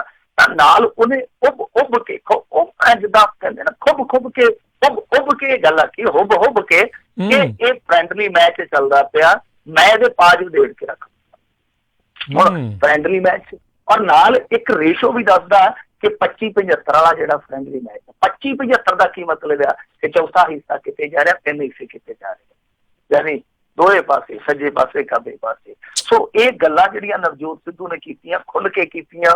ਇੱਥੋਂ ਤੱਕ ਕਿਹਾ, ਹੁਣ ਮੈਂ ਉਹ ਸ਼ਬਦ ਸ਼ਾਇਦ ਨਾ ਹੀ ਇਸਤੇਮਾਲ ਕਰ ਸਕਾਂ ਬਾਦਲ ਪ੍ਰਤੀ, ਕਿ ਇਹਦੇ ਕੋਲ 2 ਬੱਸਾਂ ਸੀਗੀਆਂ ਤੇ 2 ਬੱਸਾਂ ਤੋਂ ਅੱਜ 1000 ਬੱਸਾਂ ਦਾ ਇਹਦਾ ਬੇੜਾ, ਔਰ ਨਾਲ ਢਾਬੇ ਦਾ ਨਾਂ ਲਿਆ ਉਹਨੇ ਕਿ ਉਸ ਢਾਬੇ ਦੇ ਵਿੱਚ ਵੀ ਹਿੱਸੇਦਾਰੀ ਹੈ। ਸੋ ਸਾਰਾ ਕੁਛ ਆ ਜਿਹੜਾ ਉਹਨੇ ਇੱਕ ਨੁਕਤਾ ਗਣਾ ਕੇ ਕੈਪਟਨ ਅਮਰਿੰਦਰ ਸਿੰਘ ਵੱਲ ਇਸ਼ਾਰਾ ਕਰ ਦਿੱਤਾ ਕਿ ਅਸਲ ਦੇ ਵਿੱਚ ਖੇਡ ਜਿਹੜੀ ਆ ਉਹ ਮਿਲ ਕੇ ਖੇਡੀ ਜਾ ਰਹੀ ਹੈ। ਨਵਜੋਤ ਸਿੱਧੂ ਨੇ ਬਠਿੰਡੇ ਵਾਲਿਆਂ ਨੂੰ ਆਖਿਆ ਕਿ ਤੁਹਾਡੇ ਕੋਲ ਮੌਕਾ ਪਕਾਨਾ ਇੱਕ ਤਰ੍ਹਾਂ ਨਾਲ ਕਹਿ ਲਈਏ ਕਿ ਫੁੱਲਿਆ ਪਿਆ, ਬਸ 3 ਮਾਰਨ ਦੀ ਜ਼ਰੂਰਤ ਆ। ਤੇ ਉਹ ਕਹਿੰਦਾ ਕਿ ਤੁਸੀਂ ਮੇਰੀ ਪੱਗ ਹੋ, ਤੁਸੀਂ ਮੇਰੀ ਇੱਜ਼ਤ ਹੋ, ਤੁਸੀਂ ਹੁਣ ਰੱਖ ਕੇ ਦਿਖਾਉਣੀ ਹੈ। ਸੋ ਨਵਜੋਤ ਸਿੱਧੂ ਨੇ ਇੱਕ ਭਾਵਪੂਰਕ ਉੱਥੇ ਤਕਰੀਰ ਕੀਤੀ ਆ, ਜਿਹਦੇ 'ਚ ਜਿੰਨਾ ਕੁ ਉਹਦਾ ਤੋਪ ਦਾ ਮੂੰਹ ਬਾਦਲ ਪਿੰਡ ਵੱਲ ਨੂੰ ਸੀਗਾ ਲੰਬੀ ਤੋਂ, ਓਨਾ ਹੀ ਮੋਤੀ ਮਹਿਲ ਨੂੰ ਸੀਗਾ, ਬਰੋਬਰ ਸੀਗਾ। ਤਾਂ ਤੁਸੀਂ ਆਪ ਹੀ ਅੰਦਾਜ਼ਾ ਲਾ ਲਓ ਕਿ ਖੇਡ ਅੰਦਰ ਖਾਤੇ ਕਿੱਧਰ ਨੂੰ ਚੱਲਦੀ ਪਈ ਆ। ਤਾਂ ਇਸ ਮਾਮਲੇ 'ਚ, ਬਠਿੰਡੇ ਵਾਲੀ ਸੀਟ ਦੇ ਮਾਮਲੇ 'ਚ ਲੱਗਦਾ ਇਹੋ ਕਿ ਕਾਂਗਰਸ ਦੀਆਂ 2 ਟੀਮਾਂ ਭਿੜਦੀਆਂ ਪਈਆਂ, ਇੱਕ ਜਿੱਤ ਲਈ ਤੇ ਇੱਕ ਸ਼ਾਇਦ ਜਿੱਤ ਨਾ ਹੋਵੇ ਉਹਦੇ ਲਈ ਅਰਦਾਸ ਕਰਦੀ ਹੋਵੇ। ਦੋਨੇ ਟੀਮਾਂ ਜਿਹੜੀਆਂ ਉਹ ਆਮੋ ਸਾਹਮਣੇ ਜਾਂਦੀਆਂ ਜੀ। ਤੇ ਮਿੰਟੂ ਜੀ, ਇਹ ਜਿਹੜਾ ਸਿੱਧੂ ਦੇ ਵਿੱਚ ਇੰਨਾ ਤਲਖੀ ਦਾ ਮਾਹੌਲ ਇਹਦਾ ਬਣਿਆ ਪਿਆ ਆ, ਰੀਸੈਂਟਲੀ ਹੁਣੇ ਗਾਂਧੀ ਹੁਣਾਂ ਦੇ ਨਾਲ ਵੀ ਇਹ ਜਿਹੜਾ ਮਿਲ ਕੇ ਆਇਆ ਆ, ਜਿਹੜੀ ਪ੍ਰਿਯੰਕਾ ਗਾਂਧੀ, ਰਾਹੁਲ ਗਾਂਧੀ, ਉਹਨਾਂ ਨੂੰ ਸਭ ਕੁਛ ਇਹ ਮੰਨਦਾ ਆ। ਤੇ ਕੀ ਇਹ ਐਕਚੁਅਲ ਦੇ ਵਿੱਚ ਕੈਪਟਨ ਦਾ ਨੂੰ ਤਖਤੇ ਤੋਂ ਲਾਉਣ ਦੀ ਤਿਆਰੀ ਆ? ਪਰ ਕੈਪਟਨ ਉੱਧਰੋਂ ਇੱਦਾਂ ਉਹ ਕਹਿੰਦਾ ਵੀ ਮੇਰੇ ਨਾਲ 40 MLA ਵੀ ਹੈਗੇ ਆ, ਤੇ ਜੇ ਤੁਸੀਂ ਮੇਰੇ ਨਾਲ ਬਹੁਤਾ ਖੜਕਾ ਦੜਕਾ ਕੀਤਾ ਮੈਂ ਆਪਣੀ ਪਾਰਟੀ ਵੀ ਬਣਾ ਲੂੰਗਾ। ਇਹ ਕਾਂਗਰਸ ਕਿਸ ਪਾਸੇ ਵੱਲ ਨੂੰ ਜਿਹੜੀ ਜਾ ਰਹੀ ਲੱਗਦਾ ਤੁਹਾਨੂੰ? ਨਹੀਂ, ਦੇਖੋ ਗੱਲ ਇਹ ਆ ਕਿ ਜੇ ਤੇ ਕੇਂਦਰ ਦੇ ਵਿੱਚ ਸਰਕਾਰ ਬਣ ਜਾਂਦੀ ਹੈ ਕਾਂਗਰਸ ਦੀ, ਤਾਂ ਫਿਰ ਇਹ ਚੀਜ਼ਾਂ ਹੋਰ ਹੋਣਗੀਆਂ। ਜੇ ਮੰਨ ਲਓ ਸਰਕਾਰ ਉੱਤੇ ਤੀਸਰੀ ਧਿਰ ਬਣਾਉਂਦੀ ਹੈ, ਵਿੱਚ ਕਾਂਗਰਸ ਸ਼ਾਮਲ ਹੁੰਦੀ ਹੈ, ਫਿਰ ਕੁਛ ਚੀਜ਼ਾਂ ਸਮੀਕਰਨ ਕੁਛ ਹੋਰ ਹੋਣਗੇ। ਜੇ ਭਾਰਤੀ ਜਨਤਾ ਪਾਰਟੀ ਦੀ ਬਣਦੀ ਹੈ, ਫਿਰ ਕੁਛ ਹੋਰ ਹੋਣਗੇ। ਸੋ ਮੇਰੇ ਖਿਆਲ ਦੇ ਨਾਲ ਸਾਨੂੰ ਅਜੇ ਦੇਖਣਾ ਪਏਗਾ, ਇੰਤਜ਼ਾਰ ਕਰਨਾ ਪਏਗਾ। ਜੇ ਕਾਂਗਰਸ ਦੀ ਉੱਤੇ ਸਰਕਾਰ ਬਣ ਜਾਂਦੀ ਹੈ ਤਾਂ ਫਿਰ ਇੱਥੇ ਨਵਜੋਤ ਸਿੱਧੂ ਜਿਹੜਾ ਖੁੱਲ ਕੇ ਖੇਡਦਾ ਨਜ਼ਰ ਆਊਗਾ। ਇਹ ਮੰਨ ਕੇ ਚੱਲਿਆ ਜਾ ਸਕਦਾ। ਤਾਂ ਲੌਬੀ ਤੇ ਜਿਹੜੀ ਆ ਉਹ ਖੜੀ ਹੋ ਗਈ ਆ। ਉਸ ਲੌਬੀ ਦੇ ਵਿੱਚ ਸੁਨੀਲ ਜਾਖੜ ਤੁਹਾਨੂੰ ਨਜ਼ਰ ਆਉਂਦਾ, ਸਿੱਧੇ ਤੌਰ ਤੇ ਨਵਜੋਤ ਸਿੱਧੂ ਨਜ਼ਰ ਆਉਂਦਾ, ਹੋਰ ਕੁਛ ਮੰਤਰੀ, ਹੋਰ ਕੁਛ MLA ਜਿਹੜੇ ਨਜ਼ਰ ਆਉਂਦੇ ਆ। ਜਿਹੜਾ ਕੈਪਟਨ ਅਮਰਿੰਦਰ ਸਿੰਘ ਦਾ ਧੜਾ, ਦੇਖੋ ਉਹ ਧੜਾ ਠੀਕ ਹੈ ਕਿਸੇ ਸਮੇਂ ਤੇ ਸੋਲਿਡ ਸੀਗਾ, ਪਰ ਕੈਪਟਨ ਅਮਰਿੰਦਰ ਸਿੰਘ ਨੇ ਬੇਅਦਬੀਆਂ ਦੇ ਮਾਮਲੇ 'ਚ ਜਿਹੋ ਜਿਹਾ ਸਟੈਂਡ ਹੁਣ ਤੱਕ ਅਖਤਿਆਰ ਕਰ ਰੱਖਿਆ, ਜਿਹੜੇ ਉਹਦੇ ਨਾਲ ਦੇ ਆ, ਮੰਨ ਲਓ ਕੱਟੜਾਂ ਨੂੰ ਛੱਡ ਕੇ, ਜਿੱਦਾਂ ਉਹਦੇ ਸੋਢੀ ਵਗੈਰਾ, ਉਹ ਤੇ ਕਦੇ ਨਹੀਂ ਹਿੱਲਣਗੇ ਕੇਵਲ ਢਿੱਲੋਂ ਵਰਗੇ। ਪਰ ਜਿਹੜੇ ਦੂਸਰੇ MLA ਜਿਹੜੇ, ਉਹਨਾਂ ਨੂੰ ਪਤਾ ਜੇ ਅੱਗੇ ਅਸੀਂ ਬਚਣਾ ਹੈ ਤਾਂ ਪਿੰਡਾਂ ਦੇ ਵਿੱਚ ਜਾ ਕੇ ਸਾਨੂੰ ਵੋਟ ਮੰਗਣੀ ਪੈਣੀ, ਤਾਂ ਉਹ ਬਹੁਤ ਕੁਛ ਸੋਚਣਗੇ। ਉਹ ਫਿਰ ਜਦੋਂ ਇਹੋ ਜਿਹਾ ਹਾਲਾਤ ਬਣੂਗਾ, ਮੰਨ ਲਓ ਅੱਜ ਆਪਾਂ ਇਮੈਜਿਨ ਕਰ ਰਹੇ ਹਾਂ ਕਿ ਨਵਜੋਤ ਸਿੱਧੂ ਅਸਤੀਫਾ ਦੇ ਰਿਹਾ ਬੱਚੇ, ਕਾਹਦੇ ਕਰਕੇ ਕਿ ਬੇਅਦਬੀਆਂ ਦੇ ਮਾਮਲੇ 'ਚ ਰਲੇ ਹੋਏ ਆ, ਮੈਂ ਅਸਤੀਫਾ ਦੇ ਕੇ ਬਾਹਰ ਆ ਰਿਹਾ, ਤਾਂ ਹੁਣ ਨਵਜੋਤ ਸਿੱਧੂ ਇੱਕ ਤਰ੍ਹਾਂ ਨਾਲ ਕਹਿ ਲਈਏ ਰਾਤੋਂ ਰਾਤ ਸੁਪਰਸਟਾਰ ਬਣ ਜਾਣਾ। ਹੁਣ ਦੂਜੇ ਵੀ ਇਹੋ ਹੀ ਸੋਚਣ ਕਿ ਜਿਵੇਂ ਅਕਾਲੀਆਂ ਵੇਲੇ ਤੁਸੀਂ ਵੇਖਿਆ ਹੋਊਗਾ ਕਿ ਅਸਤੀਫੇ ਦੇਣ ਦੀ ਹੋਰ ਲੱਗ ਗਈ ਸੀ, ਅਸਤੀਫੇ ਦੇਣ ਦੀ ਹੋਰ ਲੱਗ ਗਈ ਸੀਗੀ, ਤੇ ਮੈਂ ਵੀ ਅਕਾਲੀ ਦਲ ਤੋਂ ਅਸਤੀਫਾ ਦਿੱਤਾ, ਮੈਂ ਵੀ ਦਿੱਤਾ, ਕਾਹਦੇ ਕਰਕੇ ਕਿ ਲੋਕਾਂ ਵਿੱਚ ਘੱਟੋ ਘੱਟ ਵੜਨ ਜੋਗੇ ਹੋ ਗਏ। ਸੋ ਉਹੀ ਮੈਂ ਚੀਜ਼ ਕਹਿ ਰਿਹਾ ਨਾ ਕਿ ਇਹ ਸਮੀਕਰਨ ਕਿੱਦਾਂ ਦੇ ਬਣਦੇ, ਥੋੜਾ ਇੰਤਜ਼ਾਰ ਕਰਨਾ ਪਊਗਾ। ਜੀ ਜੀ, ਅਗਲੀ ਗੱਲ ਕਰਦੇ, ਕਹਿੰਦੇ ਜਦੋਂ ਕਾਂਗਰਸੀ ਇੰਚਾਰਜ ਨੇ ਭਗਵੰਤ ਮਾਨ ਲਈ ਮੰਗ ਲੀਆਂ ਵੋਟਾਂ ਤੇ ਸਾਰੇ ਹੱਕੇ ਬੱਕੇ ਰਹਿ ਗਏ। ਇਹ ਬੜੀ ਅਜੀਬੋ-ਗਰੀਬ ਜਿਹੀ ਸਥਿਤੀ ਆ। ਅਸਲ ਦੇ ਵਿੱਚ ਉੱਥੇ ਸੰਗਰੂਰ ਚੋਂ ਇਹ ਵੀਡੀਓ ਅੱਜ ਸਾਰਿਆਂ ਨੇ ਦੇਖੀ ਆ, ਸਾਰਿਆਂ ਨੇ ਉਹ ਵੀਡੀਓ ਆਪਣੇ ਗਰੁੱਪਾਂ 'ਚ ਸ਼ਾਮਲ ਵੀ ਕੀਤੀ। ਬੜੀ ਮਜ਼ਾਹੀਆ ਕਿਸਮ ਦੀ ਵੀਡੀਓ ਆ ਕਾਂਗਰਸ ਲਈ, ਤੇ ਇੱਕ ਤਰ੍ਹਾਂ ਨਾਲ ਕਹਿ ਲਈਏ ਨਮੋਸ਼ੀ ਵਾਲੀ ਆ ਕਿ ਸੰਗਰੂਰ ਜ਼ਿਲ੍ਹੇ ਦੇ ਇੱਕ ਹਲਕੇ ਦੇ ਇੰਚਾਰਜ ਦੀ ਇਹ ਵੀਡੀਓ ਆ। ਉਹ ਬੀਬੀ ਇੰਚਾਰਜ ਆ ਤੇ ਉਹ ਕਹਿੰਦੀ ਆ ਉਸ ਸਪੀਚ ਦੇ ਵਿੱਚ ਕਿ ਭਗਵੰਤ ਮਾਨ ਨੂੰ ਵੋਟਾਂ ਪਾਇਓ ਰਲ ਮਿਲ ਕੇ ਸਾਰੇ। ਬਾਅਦ ਦੇ ਵਿੱਚ ਉਹਨੂੰ ਚੇਤਾ ਆਉਂਦਾ ਕਿ ਭਗਵੰਤ ਮਾਨ ਤੇ ਸਾਡਾ ਸ਼ਰੀਕ ਆ, ਭਗਵੰਤ ਮਾਨ ਤੇ ਸਾਡਾ ਸਿਆਸੀ ਰਕੀਬ ਆ। ਉਹ ਯਕਦਮ ਆਪਣੀ ਗਲਤੀ ਨੂੰ ਸੁਧਾਰਦੀ, ਕਹਿੰਦੀ ਨਹੀਂ ਕੇਵਲ ਸਿੰਘ ਢਿੱਲੋਂ ਨੂੰ ਪਾਇਓ।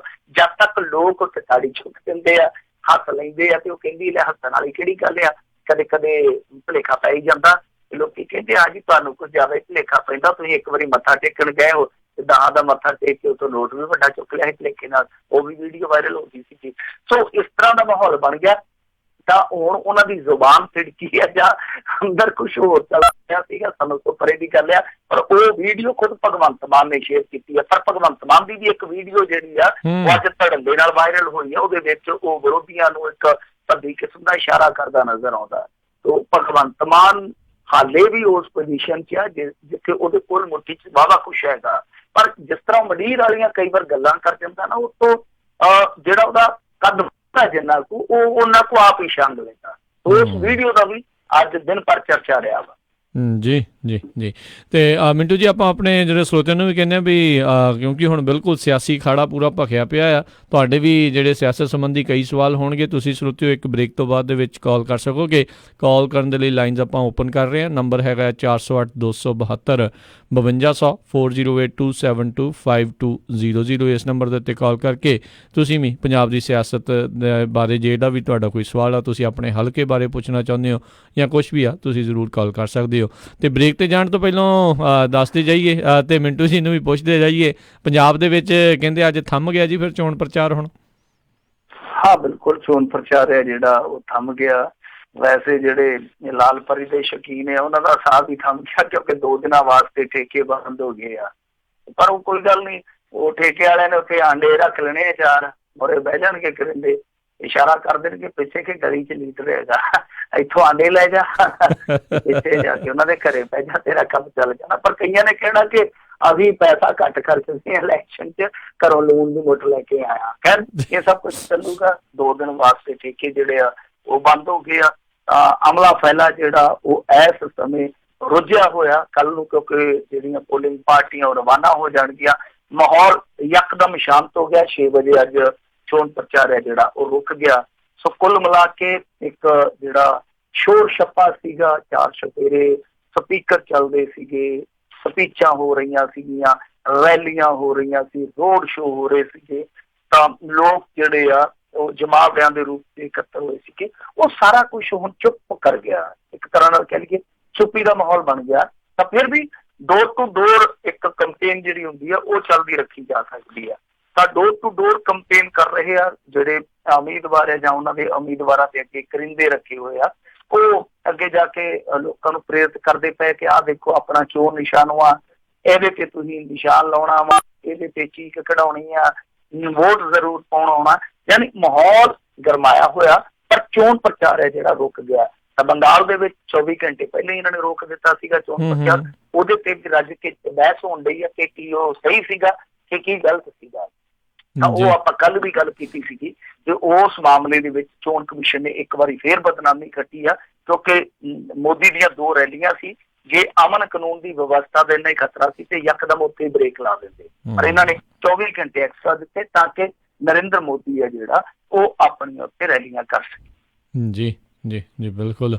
ਤੇ ਹੁਣ ਸਰੋਤਿਓ ਆਪਾਂ ਲੈਂਦੇ ਹਾਂ ਬ੍ਰੇਕ ਤੋਂ ਬਾਅਦ 'ਚ ਤੁਹਾਡੇ ਵੀ ਜਿਹੜੇ ਸਵਾਲ ਨੇ ਉਹਨਾਂ ਦੇ ਜਵਾਬ ਦੇਣ ਦੇ ਲਈ ਆਪਣੇ ਨਾਲ ਮਿੰਟੂ ਜੀ ਜੁੜੇ ਰਹਿਣਗੇ, ਅਤੇ ਕਾਲ ਕਰ ਸਕਦੇ ਹੋ ਸਟੂਡੀਓ ਦੇ ਵਿੱਚ। ਨੰਬਰ ਆ 408 272 5200 4082725200। ਤੇ ਮਿਲਦੇ ਹਾਂ ਸਰੋਤਿਓ ਇੱਕ ਛੋਟੀ ਜਿਹੀ ਕਮਰਸ਼ੀਅਲ ਬ੍ਰੇਕ ਤੋਂ ਬਾਅਦ 'ਚ।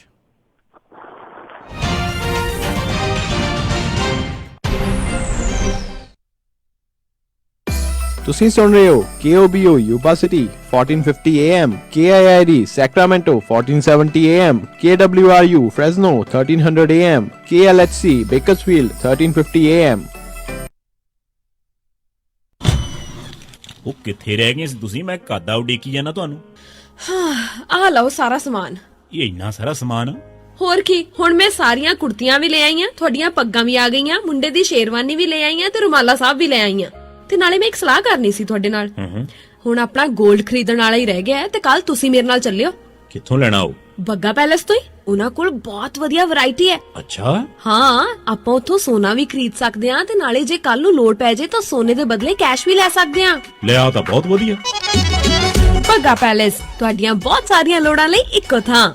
Bagga palace 6618 Florin Road Sacramento. ਹੋਰ ਜਾਣਕਾਰੀ ਲਈ ਰੋਹਿਤ ਜੀ ਨੂੰ ਕਾਲ ਕਰੋ 9163931872 916 393 1872।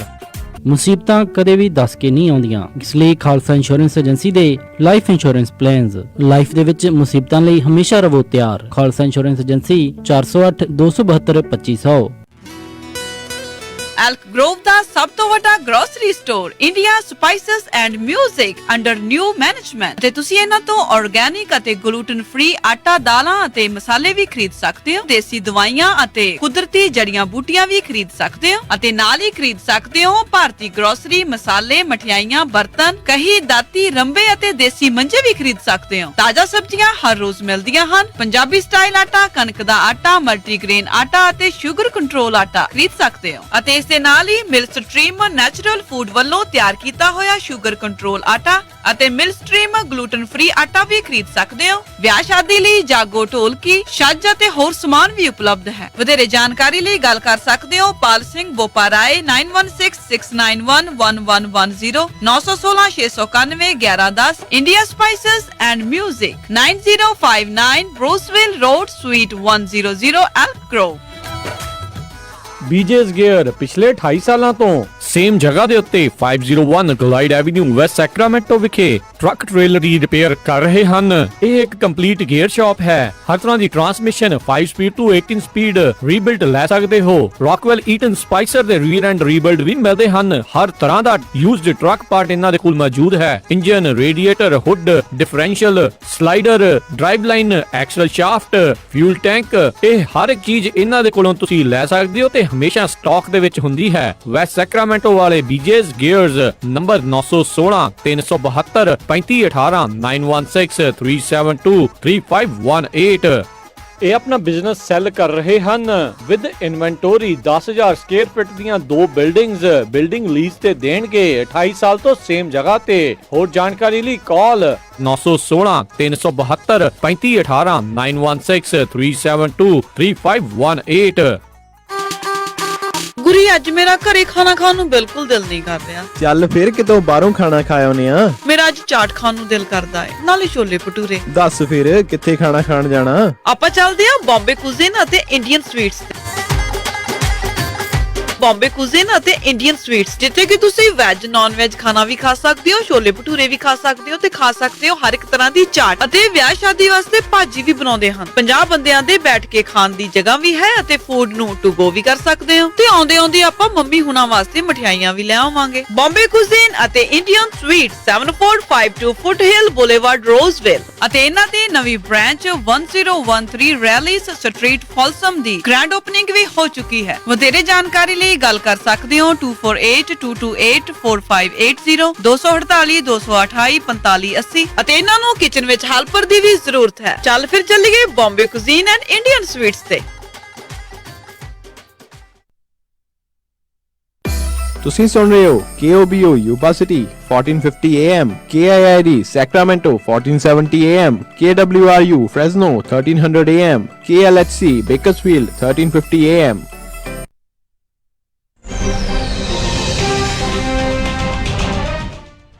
ਪੰਜਾਬੀ ਰੇਡੀਓ USA ਸੁਣ ਰਹੇ ਸਾਰੇ ਹਿਮਾਨਯੋਗ ਅਤੇ ਸਤਿਕਾਰਤ ਸਰੋਤਿਆਂ ਨੂੰ ਇੱਕ ਵਾਰੀ ਫੇਰ ਨਿੱਘੀ ਜੀ ਆਇਆਂ ਨੂੰ ਸਭ ਦਾ ਸਵਾਗਤ ਹੈ। ਸੋ ਪ੍ਰੋਗਰਾਮ ਖਬਰ ਤੇ ਨਜ਼ਰ ਦੇ ਵਿੱਚ ਮਿੰਟੂ ਜੀ ਆਇਆਂ ਨੂੰ ਸਵਾਗਤ ਹੈ ਜੀ। ਸ਼ੁਕਰੀਆ ਜੀ।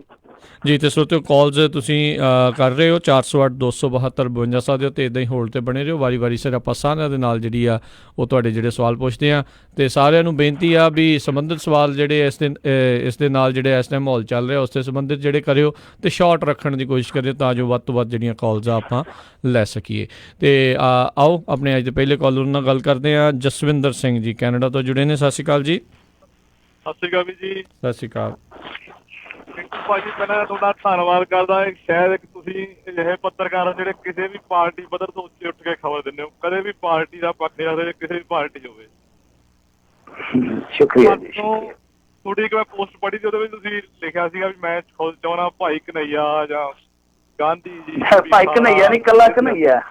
ਜੀ ਜੀ। ਚਲੋ ਕਨਈਆ ਵਿੱਚੋਂ ਭਾਈ ਕਨਈਆ ਪੰਜਾਬੀਆਂ ਦੇ ਮੂੰਹ ਜਿਹੜਾ ਜੀ ਭਾਈ ਆ ਕਹਿ ਜੀ ਜੀ, ਕਿਉਂਕਿ ਕਨਈਆ ਭਾਈ ਕਨਈਆ ਪੰਜਾਬ ਦਾ ਇੱਕ ਸਿੱਖਾਂ ਦਾ ਉਹ ਜਿਹੜਾ ਮੂੰਹ ਚੱਲਦਾ ਹੀ ਰਹਿੰਦਾ ਜੀ। ਪਰ ਮੇਰੇ ਖਿਆਲ ਸਾਰੇ ਪੰਜਾਬੀ ਇਸ ਗੱਲ ਨਾਲ ਸਹਿਮਤ ਹੋਣਗੇ।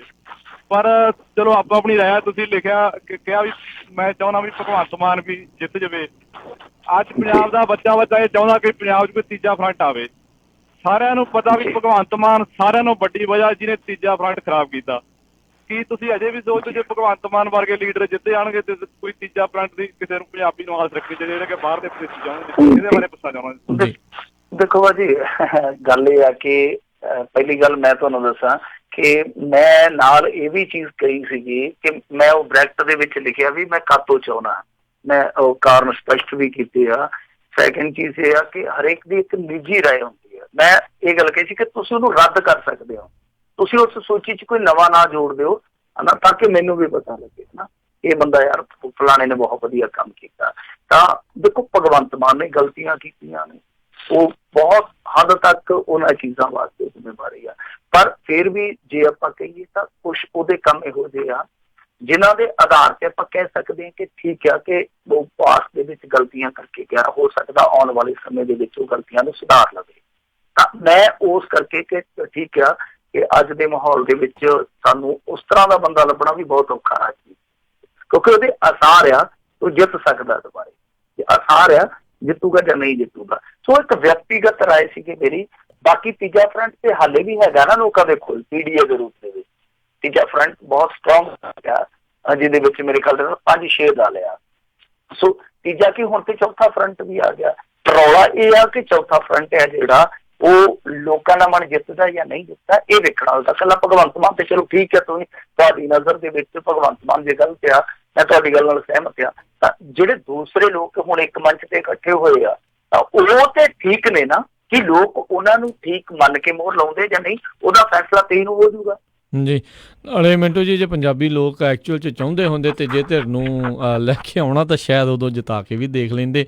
ਸੋ ਬਾਕੀ ਗੱਲ ਇਹ ਆ ਕਿ ਮੈਂ ਇੱਕ ਚੀਜ਼ ਜਿਹੜੀ ਨਾ ਐਡ ਆਨ ਕਰਨੀ ਚਾਹੂੰਗਾ ਕਿ ਦੇਖੋ ਰਾਜਕਰਨ ਵੀ ਸੀ ਇੱਕ ਚੰਗੀ ਚੀਜ਼ ਇਹ ਆ ਕਿ ਲੋਕ ਹੁਣ ਵਿਅਕਤੀਗਤ ਚੋਣ ਤੇ ਆ ਰਹੇ ਆ, ਵਿਅਕਤੀਗਤ ਚੋਣ ਤੇ। ਇਹ ਚੀਜ਼ ਤੁਸੀਂ ਦੇਖੋ ਬਹੁਤ ਸਾਰੇ ਲੋਕ ਹੈ ਜਿਹੜੇ ਉਹ ਇੱਕ ਪਾਰਟੀ ਨਹੀਂ ਇੱਕ ਵਿਅਕਤੀ ਨੂੰ ਵੇਖ ਰਹੇ ਕਿ ਵਿਅਕਤੀ ਕਿੱਦਾਂ ਦਾ। ਮੇਰੇ ਖਿਆਲ ਦੇ ਨਾਲ ਜਦੋਂ ਇਹ ਗਿਣਤੀ ਬਹੁਤ ਗਿਣਤੀ 'ਚ ਬਦਲ ਜਾਏਗੀ ਨਾ ਤਾਂ ਕੁਛ ਨਾ ਕੁਛ ਠੀਕ ਜ਼ਰੂਰ ਹੋਣਾ ਸ਼ੁਰੂ ਹੋ ਜਾਊਗਾ। ਤਾਂ ਇੱਕ ਸ਼ੁਭ ਸੰਕੇਤ ਹੈ, ਚੰਗੀ ਸੰਕੇਤ ਹੈ, ਕਿਉਂਕਿ ਤੁਸੀਂ ਦੇਖੋ ਕਿ ਬਹੁਤ ਸਾਰੇ ਮੁੰਡੇ ਆ ਜਿਹੜੇ ਉਹ ਮਨਵਿੰਦਰ ਸਿੰਘ ਗਿਆਸਪੁਰੇ ਨੂੰ ਜਾਣਦੇ ਤੱਕ ਨਹੀਂ, ਪਰ ਜਦੋਂ ਉਹ ਪੜ੍ਹਦੇ ਦੇਖਦੇ ਆ ਕਿ ਯਾਰ ਉਹ ਕੌਣ ਹੈ, ਫਿਰ ਉਹ ਕਹਿੰਦੇ ਕਿ ਮਨਵਿੰਦਰ ਸਿੰਘ ਗਿਆਸਪੁਰਾ ਵੀ ਜਿੱਤਣਾ ਚਾਹੀਦਾ।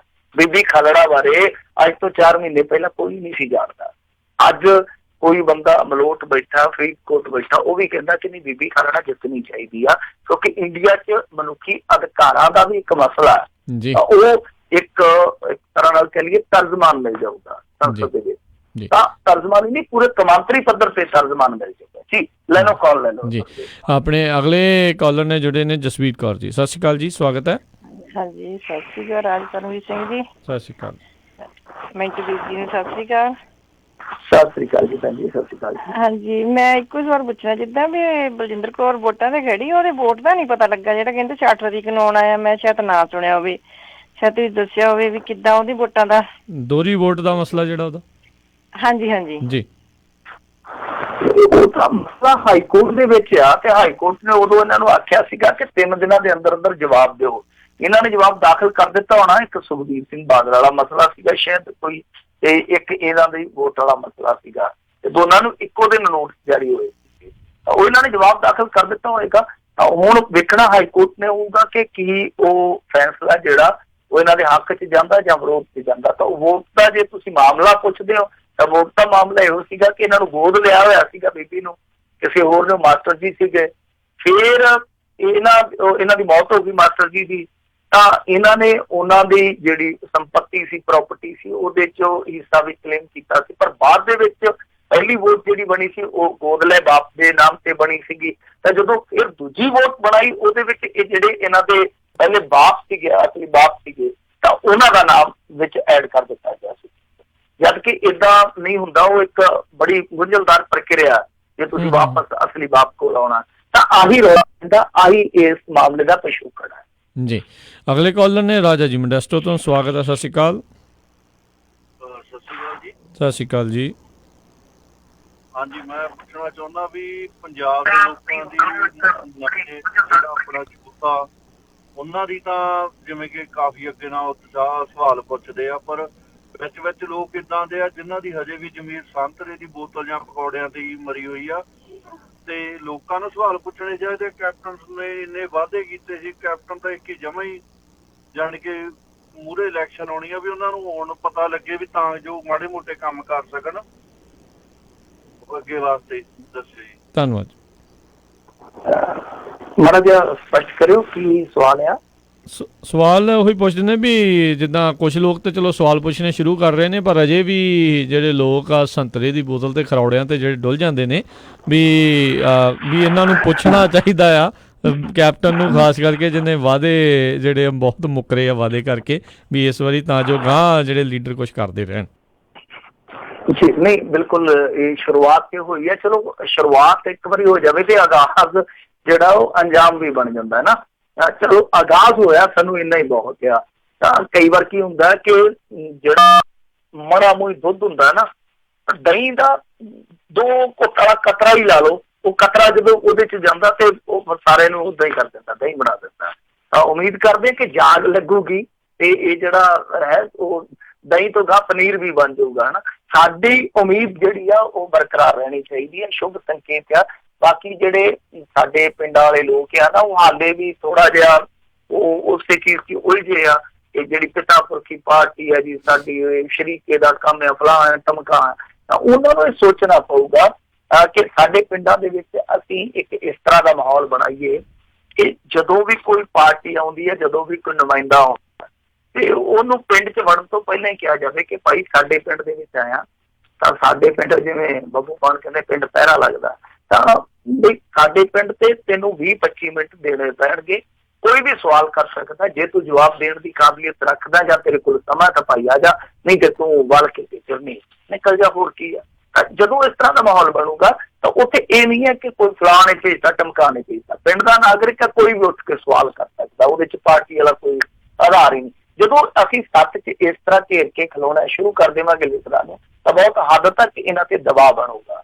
ਤੇ ਹੋਰ ਤਾਂ ਕੋਈ ਹੈ ਹੀ ਨਹੀਂਗਾ, ਹੁਣ ਕੋਈ ਡੰਡਾ ਨਹੀਂ ਹੈ, ਕਿਉਂਕਿ ਨੋਟਾਂ ਵਾਲਾ ਮੈਂ ਤੁਹਾਨੂੰ ਅੱਗੇ ਦੱਸਿਆ ਸੀਗਾ ਉਹ ਕੰਮ ਪ੍ਰਭਾਵਸ਼ਾਲੀ ਨਹੀਂ ਹੈ। ਇਹੀ ਚੀਜ਼ ਹੈ ਕਿ ਲੋਕ ਦਬਾਅ ਬਣਾਉਣ ਜੀ, ਤਾਂ ਦਬਾਅ ਦੀ ਰਾਜਨੀਤੀ ਜਦੋਂ ਚੱਲਦੀ ਹੈ ਤਾਂ ਉਹ ਕੁਛ ਹੱਦ ਤੱਕ ਲੋਕ ਪੱਖੀ ਬਣਦੀ ਹੈ। ਪਰ ਮੈਂ ਨਹੀਂ ਸਮਝਦਾ ਕਿ ਇੰਨੀ ਜਲਦੀ ਇਹ ਸਭ ਕੁਛ ਹੋਊਗਾ, ਪਰ ਹੋਊਗਾ ਜ਼ਰੂਰ। ਲੋਕ ਜਿਸ ਤਰ੍ਹਾਂ ਜਾਗਦੇ ਪਏ ਆ, ਪਰ ਸਭ ਤੋਂ ਵੱਡੀ ਗੱਲ ਤੇ ਇਹ ਹੈ ਕਿ ਤੁਸੀਂ ਪਕੌੜਿਆਂ ਵਾਲੀ ਵੀਡੀਓ ਦੇਖੀ ਹੋਣੀ ਹੈ ਨਾ, ਉਹ ਸਾਡੇ ਭੈਣ ਭਰਾ ਵਿਚਾਰੇ, ਉਹ ਹੁਣ ਦੇਖੋ ਅਸੀਂ ਉਹਨਾਂ ਤੇ ਕੋਈ ਗੁੱਸਾ ਗਿਲਾ ਨਹੀਂ ਕਰ ਸਕਦੇ, ਉਹ ਬੌਧਿਕ ਲੈਵਲ ਦੀ ਗੱਲ ਹੁੰਦੀ ਆ। ਤਾਂ ਇਹੋ ਜਿਹੇ ਬੰਦੇ ਆ ਜਿਹੜੇ ਅੱਜ ਬਹੁਤ ਇੱਕ ਤਰ੍ਹਾਂ ਨਾਲ ਕਹਿ ਲਈਏ ਸੁਸਾਇਟੀ ਤੋਂ ਪਛੜੇ ਹੋਏ ਆ, ਜਦੋਂ ਉਹ ਜਾਗਣਗੇ ਜਿਸ ਤਰੀਕੇ ਨਾਲ ਉਹ ਪਕੌੜੇ ਪਿੱਛੇ ਇੱਕ ਸਟੈਂਡ ਲੈ ਸਕਦੇ ਆ, ਤਾਂ ਸਮਝ ਲਓ ਇਹੋ ਜਿਹੇ ਲੋਕ ਜਿੱਦਣ ਪੜ੍ਹ ਲਿਖ ਗਏ ਉਹ ਆਪਣੇ ਹੱਕ ਪਿੱਛੇ ਕਿੱਡਾ ਤਕੜਾ ਸਟੈਂਡ ਲੈ ਸਕਦੇ ਹੋਣਗੇ।